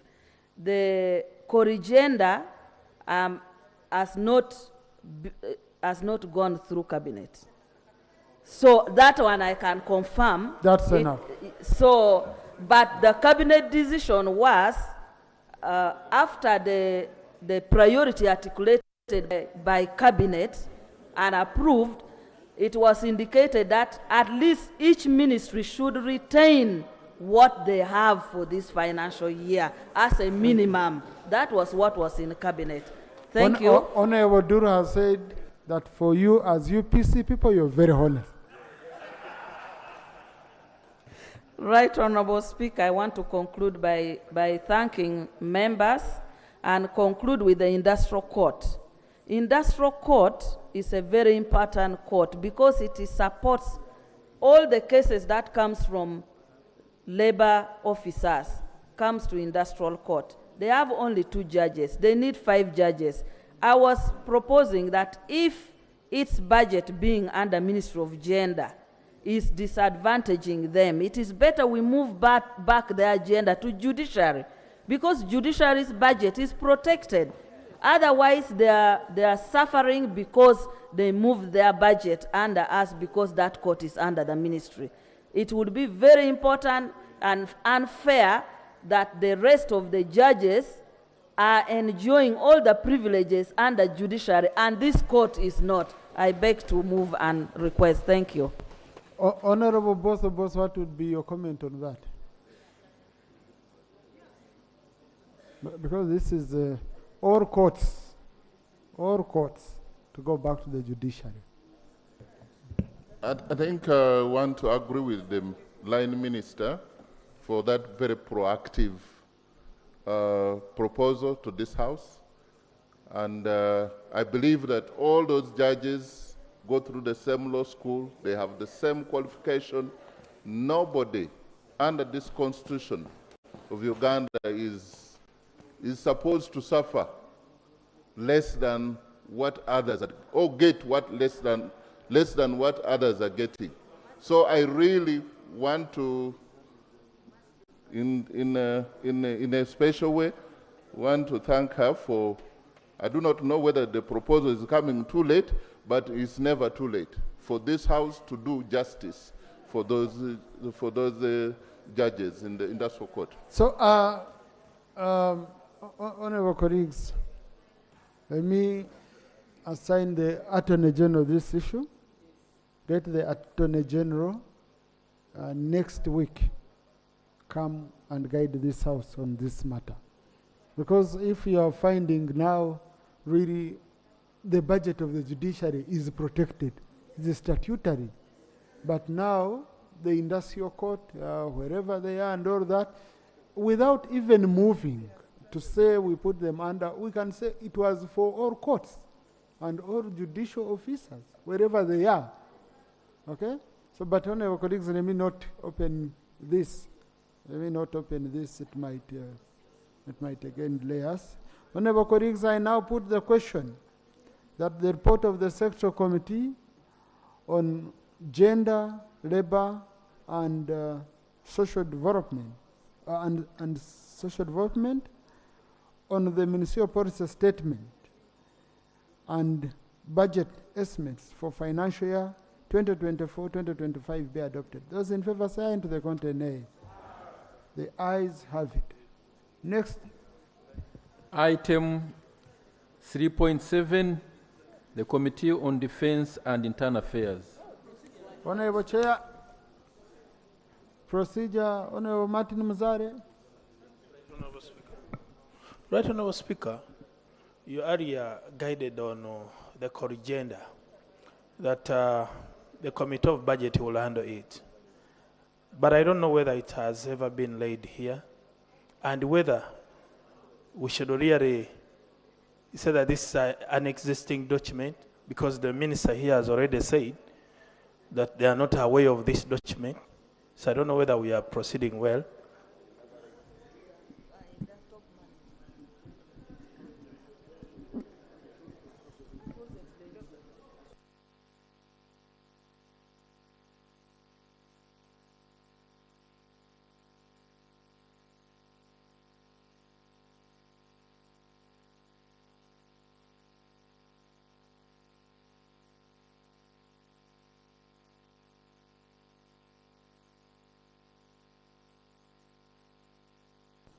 No, yeah, thank you, Honorable Mzara. I had to consult the Chair, Committee on Budget. The committee is not yet considering the document because it's not yet laid. And it has to be laid with clear justifications on the work plans which had been agreed upon. So for now, it was issued to the agencies, but for us, Parliament here, until the Minister raises it on table, that's when the Committee on Budget can refer to it, and that's when even the sectoral committees would have referred to it. But now they can't go to it formally because it's not yet laid. Okay? Thank you. Honorable Chair for Defense.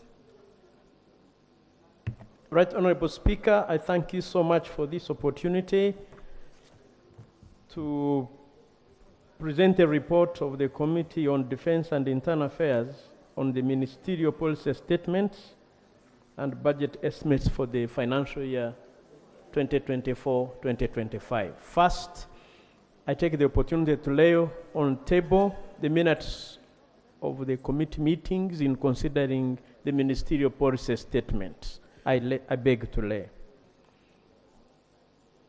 Right, Honorable Speaker and Honorable colleagues, this report considers the following votes. Vote 004, Ministry of Defense and Veterans Affairs. Vote 009, Ministry of Internal Affairs. Vote 120, National Citizenship and Immigration Control. Vote 124, Uganda Police Force. Vote 145, Uganda Prisons. Vote 135, Directorate of Government. No.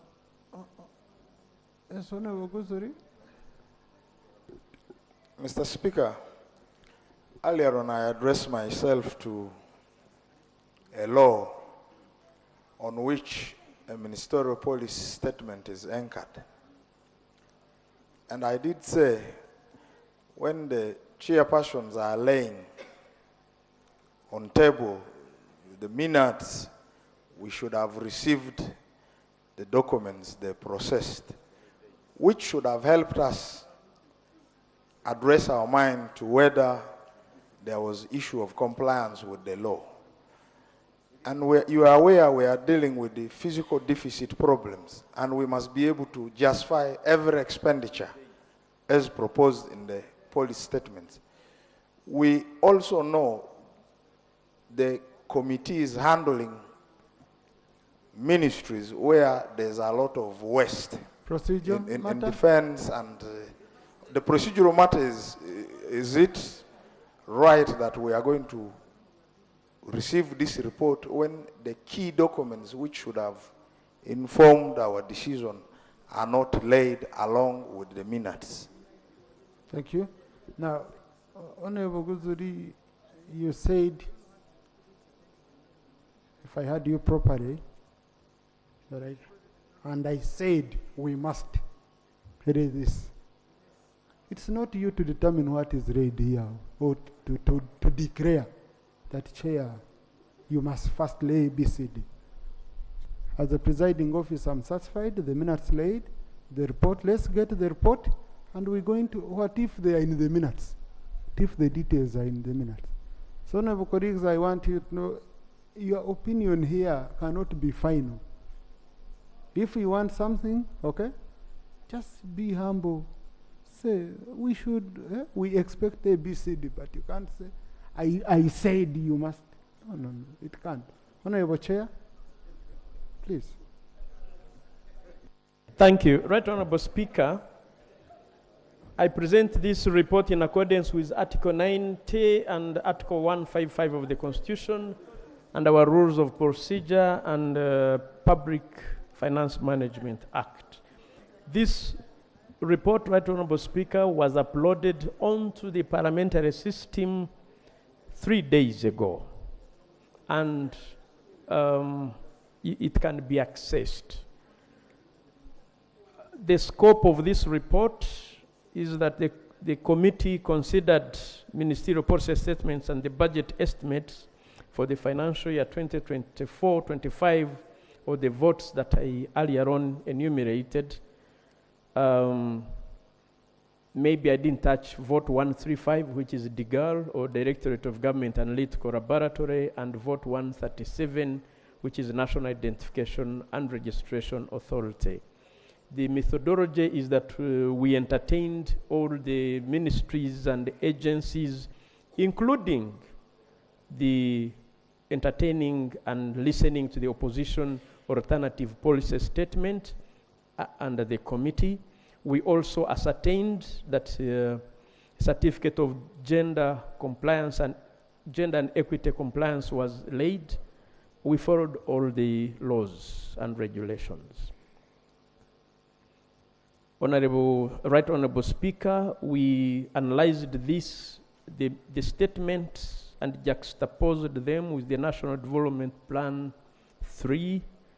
We looked at the performance of the previous budgets, and I beg to report the following. That one, under the, especially under the NDP 3, which identified 20 development programs. Yeah. These uploaded, we have read. Absolutely. Just go on recommendations so that we save time for debate. Thank you. On vote. But also, clerk, though I didn't like the approach of my brother, Honorable Guzuri, I know these documents were submitted, but most of them are barky.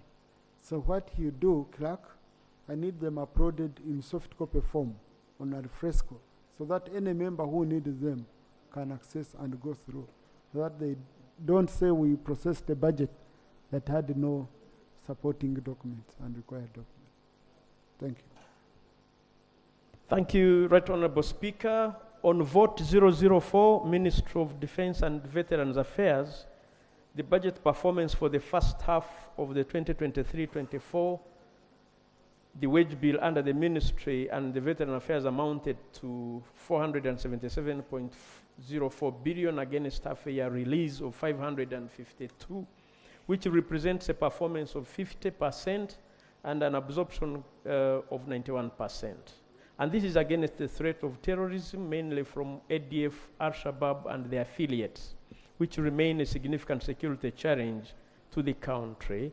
And to counter the threat, the UPDF reinforced border deployments and also mobilized 594 local defense personnel in Kamwenge and Bunyangabu districts, and augment the troop levels and bridge the security gaps in the sub-region. As I present this, Right Honorable Speaker, we applaud our garant forces, the UPDF, for maintaining us safe and secure, and both internally and staving off threats from abroad. Additionally, Right Honorable Speaker, Parliament approved under the ministry, but before that, the non-wage recurrent release expenditure performed at 47%, spending 86% of the released funds during the financial year 23-24 half period. The low absorption was due to the ongoing verifications of pensioners, among others. Despite the low absorption, country experienced some subversive activities perpetrated by nascent groups, including the Uganda Lord Salvation Army and Uganda Divine Salvation Army, UDC. Such occurrences draw resources from the budget, even when they are not planned. Parliament had approved a supplementary, including 188 billion and 1 billion for classified expenditure and commencement of infrastructure works for the military museum, respectively. The second quarter, under recurrent spending. During the first half, Honorable, I guided you. Our recommendations, we therefore recommend that the Ministry of Defense expedites a review of the Act 205 to accommodate current developments to guide interventions and establish a regulatory framework for the national service before the end of financial year 2024. Budget estimates 2024-25, 6221. Overall budget, important to note here is that as government had earlier on promised, the ministry will continue with phased salary enhancement for soldiers of war. And the table shows salary enhancement for captain to private, or private to captain, the way you approach it. Our recommendation is that the salary enhancement for the lower cadre staff of the UPDF and recruitment be prioritized, and that Ministry of Finance, Planning and Economic Development provide an additional allocation to the wage bill of 962.23 billion in financial year 2024. Development budget. On this, Right Honorable Speaker, we note the need to construct 1,400 housing units worth 100 billion, common user facilities like water, electricity, roads, administration facilities, storage facilities, and completion of the National Military Referral Hospital. We recommend that the Ministry of Defense and Veterans Affairs develops a comprehensive infrastructure development project to guide investment rather than undertaking each such projects under the retooling project for ease of monitoring and evaluation. The security situation in Karamoja, Right Honorable Speaker and Honorable colleagues, continues to stabilize, and the committee observes that the anti-stock theft operations have been successful. And this was against and I have put down the achievements done by the UPDF and the anti-stock theft operations. Very impressive, but we note that this activity is fully funded with the provision of 27 billion combating insecurity. The committee recommends that the provision of 27.5 billion to the ministry to combat insecurity in the Karamoja region be revised downwards, since the security situation has improved, to finance other critical needs in the sector during the financial year 2024. Yes. Right Honorable Speaker, on the National Military Referral Hospital and other, because this has been an ongoing project, we recommend that the military expedites completion of the National Referral Hospital by the end of 2024-2025. On recruitment and training, we note that the Defense UPDF plans to recruit 9,000 personnel into the forces based on the district quota system during the financial year 24-25. Professional UPDF. We recommend a provision of 56.8 billion in the financial year 24-25 towards recruiting 9,000 personnel and retraining up to 40,000 personnel to equip the force with relevant skills and knowledge to execute military operations and missions effectively. On subventions to NEC and Uganda National Enterprise Corporation and Uganda Air Cargo Corporation, we recommend an additional 6.9 billion be provided to National Enterprises Corporation to cover its operations and invest in research and development for Wero industries during the financial year 2024-25. Additionally, the committee recommends that 381.1 billion be provided to Uganda Air Cargo Corporation to procure a new aircraft to increase its revenue streams. On land compensation claims, Right Honorable Speaker, we noticed that operationally, UPDF gets land that is strategic and that is relevant to the needs to secure the defense of the country. And eventually, they should be compensating the owners. We recommend an additional provision of 190 billion to provide 2024-2025 budget estimates under the Ministry of Defense and Veterans to cover these outstanding claims for land that has been taken over by the UPDF. On budget compliance, budget for consultancies, we notice, Right Honorable Speaker and Honorable colleagues, that the Secretary to the Treasury wrote,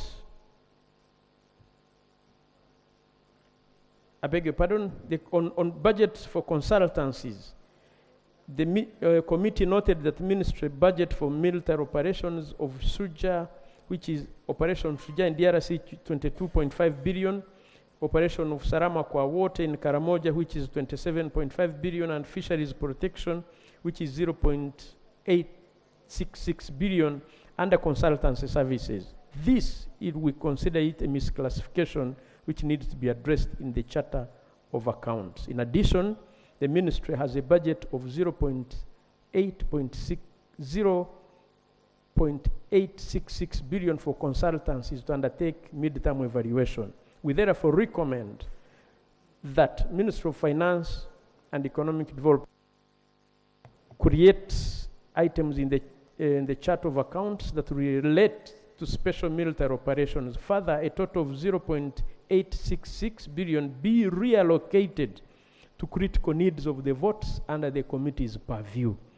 On regulatory and legal framework, Right Honorable Speaker, we recommend that the ministry prioritizes and expedites the review of defense policy, the UPDF Act 2005, and National Service Policy during the financial year 2024-25. On gender compliance, we applaud that they are doing well and they should keep it up because it was assessed at 80%. Vote 009, Ministry of Internal Affairs. Budget performance for the first half, the annex is provided, Right Honorable Speaker, and all other issues outlined. We therefore recommend that the ministry expedites the capturing of all its human resources on the human capital management system before the end of financial year 23-24 to avoid the creation of wage bill arrears. 2, the ministry should expedite the development of the information system on trafficking in persons to keep track of trafficked persons and Armed Trafficking in Persons Act to create punitive measures against the offenders. Another recommendation to that effect, Right Honorable Speaker, is that the ministry should stay the review of the NGO Act until the government processes of rationalization of government institutions is concluded. On performance of the development budget, we recommend that the ministry should improve its procurement planning to limit the non-absorption of funds geared towards improving service delivery. On NTR performance, we have that to say. Budget estimates for the financial year 24-25, the annex is provided in the report, but on the provisions for non-wage recurrent, we recommend that the ministry should prioritize allocation of statutory obligations within its budget ceilings before allocation towards the discretionary expenditure items. On the ministry's development budget, Right Honorable Speaker, the committee recommends that the ministry develops other projects to carry out multi-year investments that will improve efficiency in service delivery. On regulatory and legal framework, the committee recommends that additional funding of 5.4 billion for the NGO Bureau be provided in the budget for financial year 24-25, specifically for the following. 1.173 billion for the of the NGO Bureau Board of Directors arrears accumulation. 2, 1 billion for the facilitation of the NGO Adjudication Committee. 3, 0.435 billion for the automation of the NGO Bureau services. 4, 2.814 billion to implement the action items to enhance compliance with standards of the anti-money laundering and combating financing of terrorism. Right Honorable Speaker, on outsourcing ministry consultancy services, we recommend that reallocating 0.3 billion from the ministry to critical areas of service delivery under the committee's purview. Budget for anti-money laundering and combating financing of terrorism. We recommend the provision of 0.25 billion in the financial year 2024-25 budget estimates to cater for the meeting and training in money laundering and terrorism financing aspects. On community service, Right Honorable Speaker, we recommend a provision of 2 billion in financial year 2024-25 to decentralize ministry services at the regional level and expedite the amendment of the Community Services Act. On reception centers for the rescued trafficked persons, we therefore recommend that 0.2 billion be provided in the financial year 2024-2025 to kickstart establishing reception centers for trafficked persons.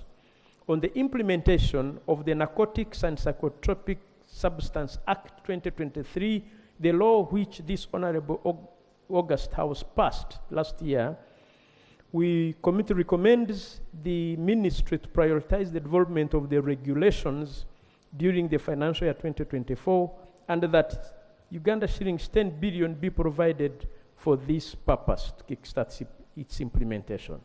On the implementation of the Explosives Act 2023, the committee recommends a provision of additional 0.2 billion to develop regulations to guide the implementation of the Explosives Act and staff training during the financial year 2024-2025. On coordination of internal security and other advisory services, the committee recommends provision of Uganda shillings 7.146 billion to the Ministry of Internal Affairs to enhance its coordination role of the above institutions effectively. Gender compliance, we applaud the ministry. They scored 67%. We encourage them to aim higher. Vote 120, which is National Citizenship and Immigration Control. its budget performance for the first 1 year. The annexure 1 is on the report. And all that. So the committee therefore recommends, excuse me, that the NCIC should expedite access of the newly recruited staff to the human capital management system to improve wage bill absorption. The committee also recommends that the directorate should ensure adequate monitoring of the joint venture agreement with USPC, where the service provider should meet the timely supply quantities of the passports to avoid disruptions in the service delivery. Recommendation 3, I beg your pardon, the directorate should develop new projects to cater for the construction activities rather than budgeting them under the retooling project. 4, the directorate should be provided with sufficient financing to continue with ongoing activities funded by gyros where insufficient provisions have been made. On e-immigration system, the committee recommends that Directorate of Citizenship fully develop and automate the passport and other travel documents control process, support services, and enforcement immigration laws. In addition, the Directorate should liaise with the NITA-U to provide reliable internet services. 6.42 budget estimates for the financial year 2024-2025. Annexure 2 is attached on the report for ease of reference. The overall budget, Right Honorable Speaker, we notice that the budget is projected to decline by 0.84 billion for the financial year 2024. This will affect the recurrent budget, especially for the citizenship and immigration, a non-wage bill. So we recommend that statutory expenditure should be given a first call of resources with a provision of Uganda shillings 1.36 billion for wage shortfalls. 2, we recommend that Uganda shillings 0.379 billion be provided in the budget estimates for the financial year 2024 for gratuity to avoid creation of areas. On border control and surveillance, Right Honorable Speaker, the committee recommends collaboration with other sister agencies to ensure border control and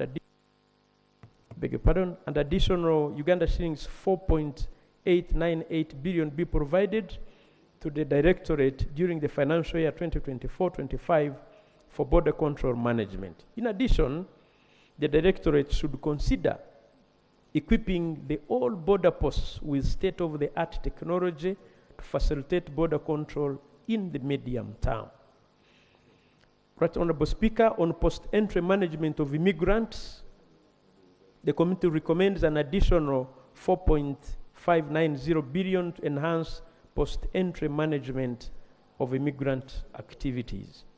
Budgeting for consultancies, Right Honorable Speaker, we note that the call circular from the PSST to all accounting officers guided that all MDAs should desist from over-relying on outsourcing activities to consultancies, especially in the areas with internal capacity.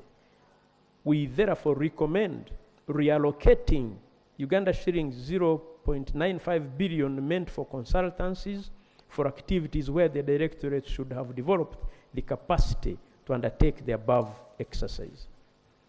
On land acquisition, construction and infrastructure development, Right Honorable Speaker, the committee recommends that the Directorate expedite the preparation of development project to undertake capital investments during the financial year 2024-25. Accordingly, the committee upholds the government's policy to stay any new office accommodation construction. On the passport system, we note that this is not yet end-to-end, as partial automation of the e-passport system causes inefficiencies in the passport service delivery. We recommend, therefore, that 1, USPC should fully automate the e-passport system by the terms of the contract of the joint venture agreement. 2, the DCIC should expedite the development of a credible IT governance structure and set up robust systems to avoid revenue leakages. On the performance of the vendor USPC under the joint venture, the committee recommends a review of the joint venture agreement between the government of Uganda and the private company, brackets Veridos, in the manufacture of security documents before the end of the financial year 2023-2024. On gender compliance, the Directorate scored 8. It's an improvement. We want them to aim higher. Uganda Police Force, vote 144.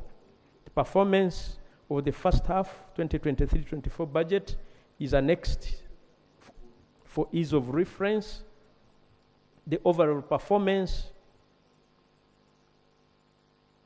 is also laid down. We recommend, Right Honorable Speaker, that the UPF should devise mechanisms to deal with attrition in the police force and improve procurement planning to improve service delivery. Refurbishment of the CID training school at Chiburi. Right Honorable Speaker, this very important facility is in need of refurbishment. And the committee recommends an additional 12.42 billion to be provided to refurbish the CID training school in Chiburi to improve investigation skills for officers and reduce remand period and prisoner population growth. On territorial policing, Right Honorable Speaker, we recommend rationalization of the resources within the territorial policing by merging some of the departments since they are operational in nature. For example, patrols and metropolitan policing cannot be distinguished from operations. On criminal investigations, Right Honorable Speaker, we continue to note detective case workload, which was 1 detective per 42 cases is above the target of 1 detective per 39 ratio, implying the detectives are overloaded to deliver their mandates, also in part due to limited technology being employed, hence affecting their efficiency. To reduce this workload, more detectives need to be recruited, equipped, and trained to minimize the time lags for investigation and prosecution. Further, on a capital criminal case like murder requires 15 million for effective investigation on average. On average, police registers 4,000 capital cases annually. This translates into an annual requirement of 60 billion against a provision of 60 billion. We therefore recommend a provision of additional 6 billion to CID to improve the quality of investigations during the financial year 2024 and the balance over the medium term. Right Honorable Speaker, on the budget estimates for financial year 2024, the annex is attached for ease of reference. When you look at the overall budget under Uganda Police Force, the budget is projected to increase from 423 billion in the financial year 2023 to 822.286 billion in financial year 2024-25. This is primarily due to increase in non-wage budget and the development budget by 1 billion. We therefore recommend that Uganda Police Force should include all its commitments, should conclude all its commitments under the assistance of Uganda Police Project and not extend beyond 2024-2025. Going forward, Uganda Police Force should develop a successor infrastructure project that is comprehensive enough to guide countrywide investments. On budgeting for consultancies, Right Honorable Speaker, we had observed that the Uganda Police Force had budgeted for 0.4 billion to conduct pre-feasibility studies to implement electronic policing information system project. In addition to consultancy services are being sought to conduct detailed analysis on the different options for meeting accommodation needs at 0.45. The committee recommends that the above amount totaling to 0.850 billion for consultancy services be reallocated to critical areas under committee's purview. Where there are internal capacity challenges, the National Planning Authority should undertake the studies. On budgeting for anti-money laundering, combating financing terrorism, Right Honorable Speaker, we recommend Uganda Police Force to implement the strategic deficiencies under its jurisdiction on pending action items from the National Risk Assessment of 2023. Traffic and road safety, Right Honorable Speaker, we note that this department implements express penalty scheme which forms the bulk of NTL. We therefore recommend an additional 6.8 billion for the procurement of transport equipment and installation of IOV inspection lane and certification center, and Uganda shillings 18 billion for the procurement of 10 mobile inspection stations for IOV.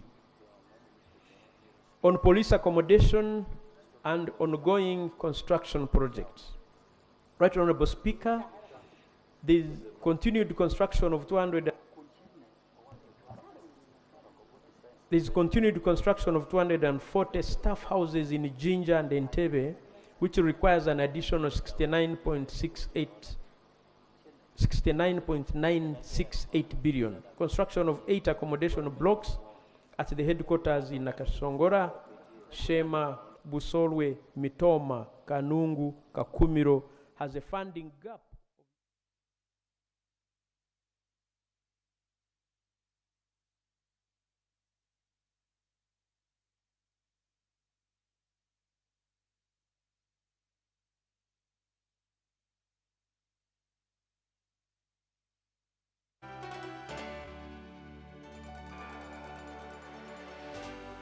UBC, inspiring you.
Hujambo mtazamaji wa UBC TV, unakaribishwa katika taarifa hii ya habari. Tunatangaza moja kwa moja kutoka mjini Kampala. Kwanza kabisa tunaomba radhi kutokana na kuchelewa huko, na hiyo ilitokana na tatizo kwenye mitambo yetu, lakini hivi sasa hayo yote yameshughulikiwa. Naitwa Bella Masangano. Katika taarifa ya kwanza, wakulima wa miche ya kahawa kutoka maeneo mbalimbali ya nchi chini ya muungano wao wa Devoted Coffee Nursery Bed Operators walikusanyika Entebbe leo wakitarajia kukutana na Rais Yoweri Museveni wamweleze shida zao za kutolipwa jumla ya shilingi bilioni 49 wanazodai. Kulingana na taarifa, wakulima hao walikubaliwa na mamlaka ya maendeleo ya kahawa nchini UCDA kusambaza miche hiyo kwa mkopo kuanzia mwaka 2017 wakitarajia kulipwa baadaye. Kwa upande wake, mamlaka ya maendeleo ya kahawa nchini UCDA imekiri kwamba ni kweli wakulima hao wanadai pesa zao, ila na wao kama mamlaka wanasubiria pesa hizo kutoka Wizara ya Fedha. Na vile vile mamlaka hiyo inatoa wito kwa Bunge la Taifa kuwapa wakulima hao kipaumbele linapopitisha bajeti ijayo ya mwaka wa fedha 2024-2025 ili waweze kulipwa. Wakulima hao wamearifu kwamba wameamua kwenda Entebbe baada ya kujaribu kuwafikia wahusika wote bila mafanikio.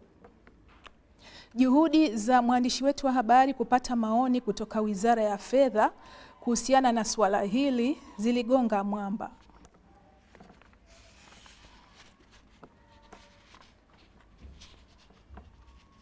Serikali imeombwa kuendelea kuboresha mfumo wa utoaji motisha kwa wahudumu wa afya katika vituo binafsi, hasa kwa wataalam kwenye vituo hivyo.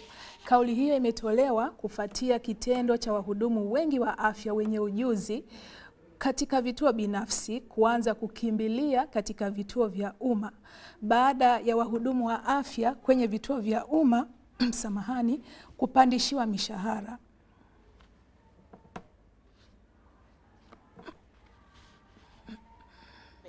Sector, which provides nearly 50% of healthcare provisions in the country. So how do we ensure equitable services in the health sector, in the private health sector, when you have so many of your clinicians now are very much attracted to the big salaries that the government is offering? We see it affecting us mainly with critical care nurses who are now on very high demand. So it also means that we also have to invest in training so that we can be able to train and ensure that we can keep the requisite staff that we need for us to continue running. And for us to train, it means we have to spend money to do that, and therefore increasing the costs of doing business. We need to look at the tax regime because it's very limiting in the sense that because it's a percentage of the gross, pay as you earn, NSSF, all of those taxes and levies and statutory deductions, 40% of what I pay. So if I'm to pay, for example, 1 million shillings, 400,000 goes straight back to government. So the person really ends up with 600,000. So regardless, so it means I'd have to pay the person a multiple, maybe 3 million shillings to make sure that they're getting the take home that would be desirable for them.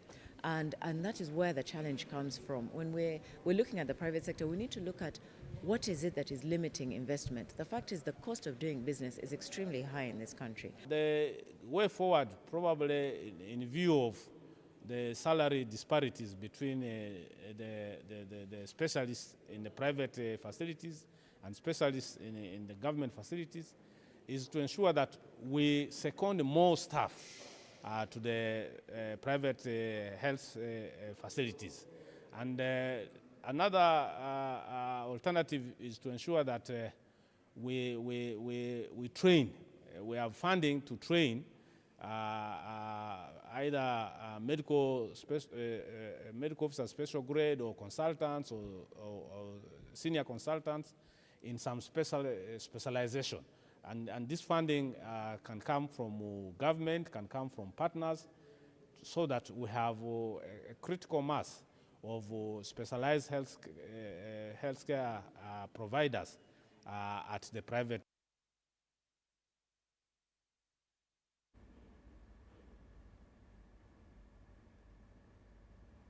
Mamlaka ya uangalizi wa jiji la Kampala KCCA ina mpango wa kuzindua kifaa kipya kitakachotumika kurejesha takataka katika eneo la Mukono Dundu ifikapo Julai mwaka huu. Lengo kuu ni kuzifanya taka ngumu na taka za plastiki kuwa bidhaa muhimu ambazo zaweza kuuzwa kuwanufaisha watu wa eneo hilo. Mbali na hivyo, mamlaka ya KCCA imepokea mapipa 32 ya kutupia taka kudhibiti kuenea kwa taka jijini Kampala. Waziri wa Kampala na vitongoji vyake Hajat Minsa Kabanda Aliyasema haya wakati wa mapokezi ya mapipa hayo ya kutupia taka kutoka kwa wawekezaji. Matumizi ya mapipa hayo yatasaidia kudhibiti utupaji holela wa taka ngumu jijini Kampala. Pamoja na kuundwa kwa mikakati ya usimamizi, utupaji na udhibiti mzuri wa taka mwaka 2000, jiji la Kampala bado linakabiliwa na changamoto kubwa ya utupaji ovyo wa taka. Katika mji wa Kampala pekee ni takriban tani 1200 za takataka zinazokusanywa kila siku, ambapo asilimia 40 ya taka hizo huishia mitaroni na kuifanya hali ya kuzagaa kwa taka kuwa mbaya zaidi. Kama hatua mojawapo ya kudhibiti kuenea kwa taka hizo jijini, Rais Yoweri Museveni aliagiza KCCA kuweka mapipa kutupia taka kila baada ya mita 200, samahani. Hata hivyo, mapipa hayo mengi tu yameishia kuibwa na watu wasiojulikana.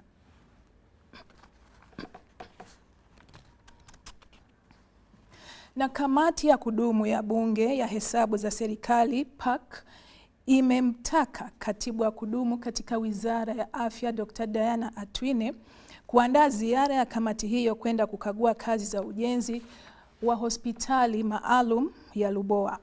Haya alisemwa wakati ambapo maafisa kutoka Wizara ya Afya wakiongozwa na katibu huyo walipofika mbele ya kamati kujibu maswali kutokana na yale yaliyobainika kwenye ripoti ya ukaguzi mkuu wa mahesabu ya mwaka 2023-2024, ambapo wizara hiyo inadaiwa kuisababishia serikali hasara zaidi ya shilingi bilioni 200 ilipotoa cheti kikionyesha kwamba ujenzi huo ulikuwa umekaribia kukamilika, wakati hiyo ilikuwa ni kinyume.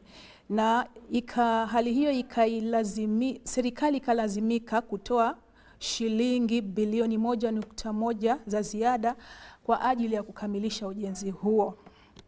Hata hivyo, wanakamati kwenye kamati hiyo ya PAC wamekanusha hilo, wakidai kwamba jumla ya pesa zilizotengwa katika Wizara ya Afya zilikuwa ni zaidi ya shilingi trilioni 3. Mhandisi mkuu wa mradi huu anasema kuwa hawakukabidhiwa pesa hizo zote zilizotajwa, bali walikabidhiwa kiasi. Hata hivyo, wabunge wakambana maswali kutaka kujua ni kwa nini alitoa cheti akisema uongo kwamba ujenzi ulikuwa umekaribia kukamilika, na ndipo ilivyoamriwa kwamba kamati hiyo iende ikafanye ukaguzi katika hospitali hiyo.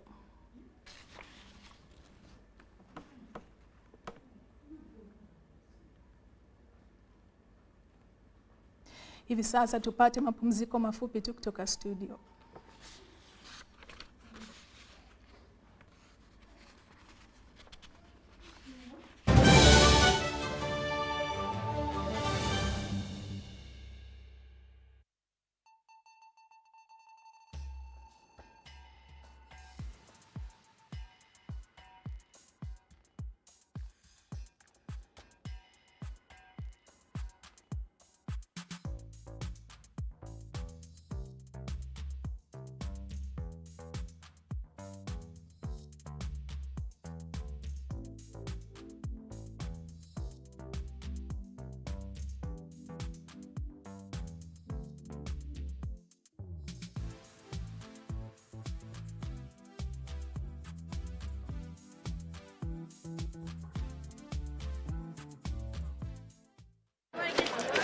Juko. Yo.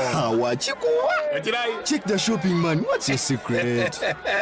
Haven't you heard of the parish development model, PDM? Yes, I did, but I thought it was just a talk. No, Sebatia. It is real. I and a few friends together formed a circle, accessed money from the PDM, invested in a portrait project, and now things are moving. Juko. I thought I was one of your friends. You are. But you left me behind. I didn't leave you in poverty.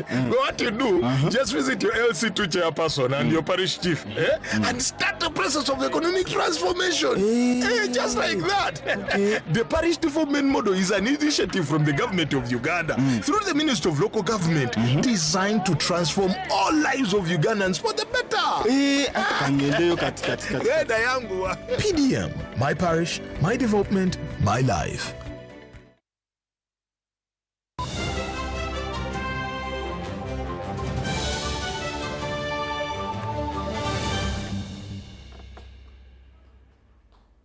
Karibu tena, na hivi sasa tunaangalia habari ya mwisho kwa siku ya leo isemayo Marekani na Japan zilisherekea muungano wao wa miongo kadhaa wakati Rais Joe Biden akimkaribisha White House Waziri Mkuu Fumio Kishida kwa ziara rasmi na chakula cha jioni. Viongozi hao walitangaza mipango mipya kuhusu sekta ya teknolojia na ulinzi, ikiwemo kuboresha makubaliano ya kamandi na udhibiti kwa jeshi la Marekani na Japan, uwekezaji mpya na ushirikiano kwenye sekta ya anga, ujasusi bandia, vifaa vya kusambaza nguvu ya umeme na nishati safi. Lakini lengo kuu ni kuzuia mashambulizi ya kijeshi ili kuimarisha ushirikiano wa baharini katika bahari ya kusini mwa China pamoja na ulinzi wa anga.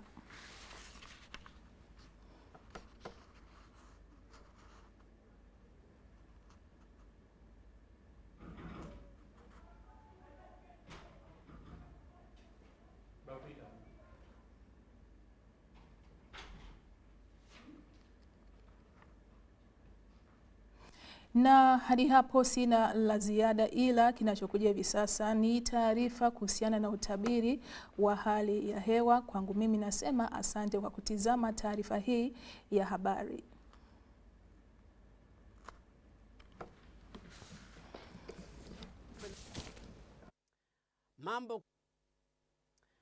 Mambo kuendelea kutoka mwa sehemu za kwenye nchi yetu, ndio kwa ripota la mvua kuonekana kunyesha rashasha mwa sehemu za kwenye nchi yetu, na sehemu nyingine kuendelea kupata ripota la mvua kuonekana kunyesha pamoja na radi, kwa sababu la mwingu kuendelea kuonekana kuwa mengi mwa uli wa nchi yetu. Habari za jioni. Hebu nikaribishe tena kwa muda huyu mwenyewe wa utabiri wa hewa kutoka mamlaka la kitaifa ya utabiri wa hewa pamoja na television ya Ubc, na mimi Makumbi Obadi kuendelea kuwa mtangazaji wako wa hali la hewa. Kuangalia sanamu za satellite ambao zilipigwa mabara Afrika, mkanda wa mvua uenda kuwa katikati mwa bara Afrika na ufumo sehemu za kwenye nchi yetu. Kwa mambo hiyo, mawingu anaendelea kuongezekana sana kuwa mengi mwa uli wa nchi yetu, na kuendelea kutarajiwa kuwa na mvua kuonekana kunyesha sehemu za kwenye nchi yetu mbalimbali, na sehemu nyingine kupata jua kuchomoza pamoja na mawingu. Hebu tuangalie kesho asubuhi. Katikati mwa nchi yetu kwa hali la mvua kuonekana kunyesha rashasha sehemu za kwenye mjini Kampala.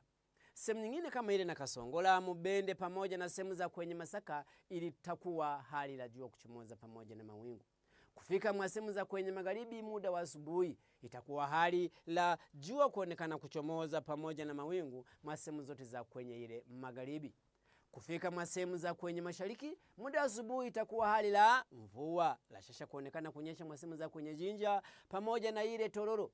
Kufika sehemu za kwenye ile Soroti itakuwa la jua kuchomoza pamoja na mawingu. Kuendelea sehemu za kwenye kaskazini itakuwa hali la jua kuchomoza pamoja na mawingu sehemu za kwenye kaskazini na magharibi ile Arua pamoja na sehemu za kwenye kaskazini sehemu za kwenye ile Kitugumu, Guru pamoja na ile Lila. Lakini sehemu nyingine kama Karamoja itakuwa hali la mvua la shasha kuonekana na kunyesha. Kufika sehemu za kwenye katikati mwa nchi yetu muda wa alasiri itakuwa la hewa kuendelea kuwa ya jua kuchomoza pamoja na mawingu sehemu za kwenye mjini Kampala. Lakini sehemu nyingine kama ile na Kasengola, Mubende pamoja na sehemu za kwenye Masaka hewa itageuka kuwa la mvua la shasha kuonekana na kunyesha, na joto kuwa katikati la 28 na 29.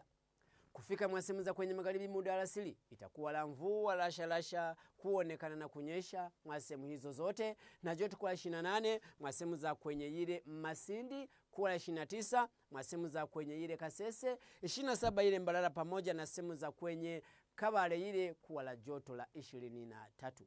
Kufika sehemu za kwenye mashariki itakuwa hali la mvua kuonekana kunyesha shasha sehemu za kwenye ile Soroti. Lakini sehemu nyingine kama Jinja, sehemu kama ile Tololo itakuwa la jua kuchomoza pamoja na mawingu, na joto kuwa la 29 sehemu zote za kwenye mashariki. Kufika sehemu za kwenye kaskazini muda wa alasiri hali utageuka sana kuwa na hali la mvua kuonekana kunyesha rashasha mwa sehemu zote za kwenye kaskazini mwa nchi yetu. Hali la joto itakuwa la 28 mwa sehemu za kwenye sehemu za Karamoja na kuwa 29 mwa sehemu nyingine za kwenye kaskazini. Sisi ukitaka kutembea miji kadha duniani itakuwa hali la mvua kunyesha pamoja na radi mwa sehemu za kwenye ile Kenya mjini Nairobi na joto kuwa la 28.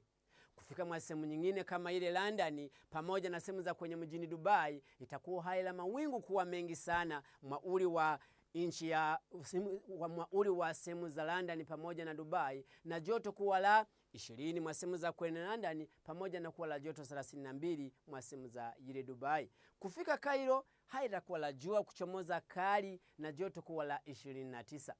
Ebu niseme asante kwa wewe. Ebu tuonane kesho muda huu mwenyewe pamoja na mimi Makumbadi kwa muda utabiri wa kutoka mamlaka la kitaifa ya utabiri wa hali ya hewa. Kwa heri.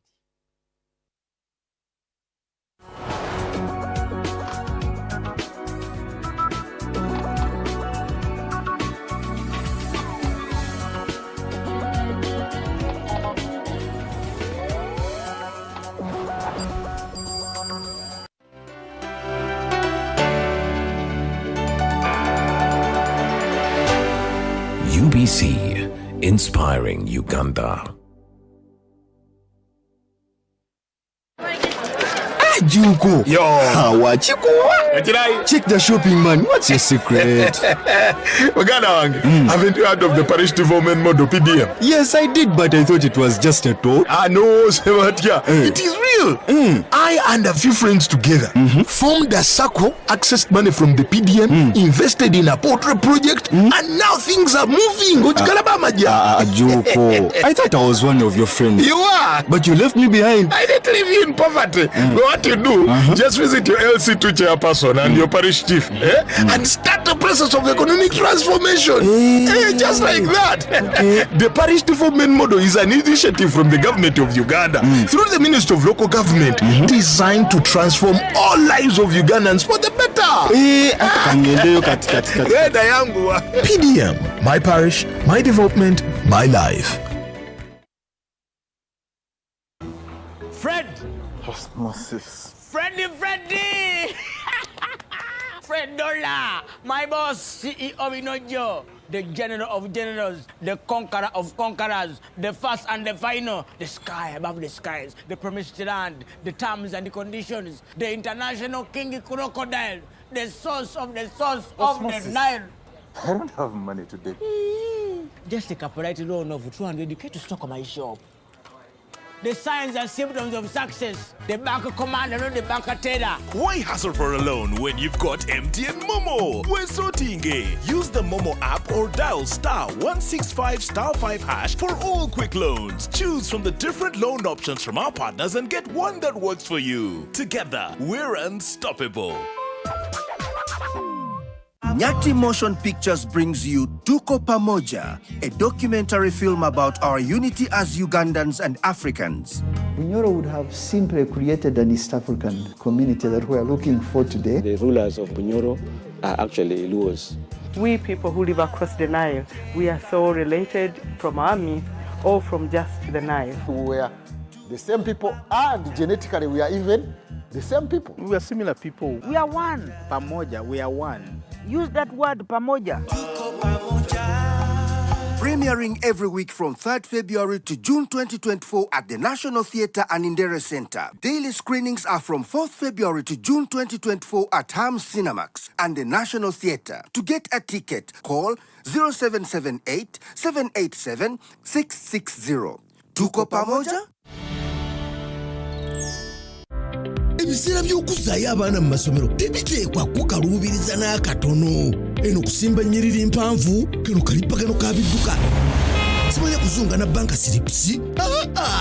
Kati osobola okusasula school fees z'omwana wo ate n'okola n'ebirala ntoko ku ssimu ye ey'omu ngalo. Ekikola kyangu nnyo. Nyiga bunyizi *5*8# ogoberera ebikulagiriddwa oba okozese app ya MTN Momo. Ate kati okola ki olwaleero?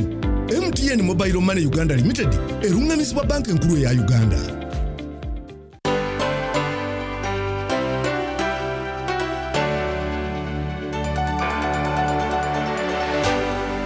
UBC, inspiring Uganda.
Oluguudo lw'Ebukomansimbi luguddemu abalukozesa balajana agano agasingawo ge tukuleetedde mu goolwa leero.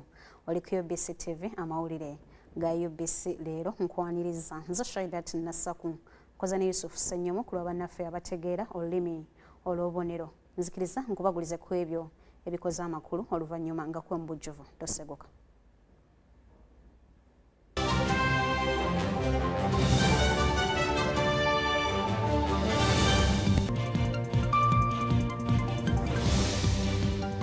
KCCA eweereddwa ebipipa bya kasasiro bya bukadde 5 buli kimu.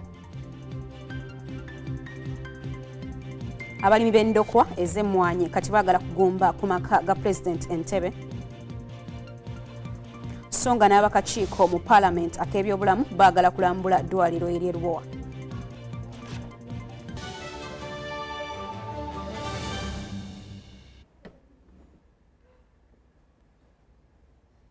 Natera nzira mu kwaniriza ku UBC TV olwaleero ennaku z'omwezi tubala 11 ezeeganye omwezi ogwokuna omwaka tukyatambuza gwa 2024. Kale katugatandikirewo.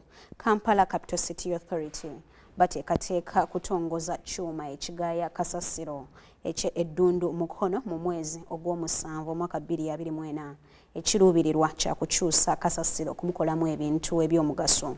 Minisita wa Kampala Hajat Mensa Kabanda bino abyogedde akwasibwa ebipipa omukunganyirizibwa kasasiro okuva mu bamusigansimbi.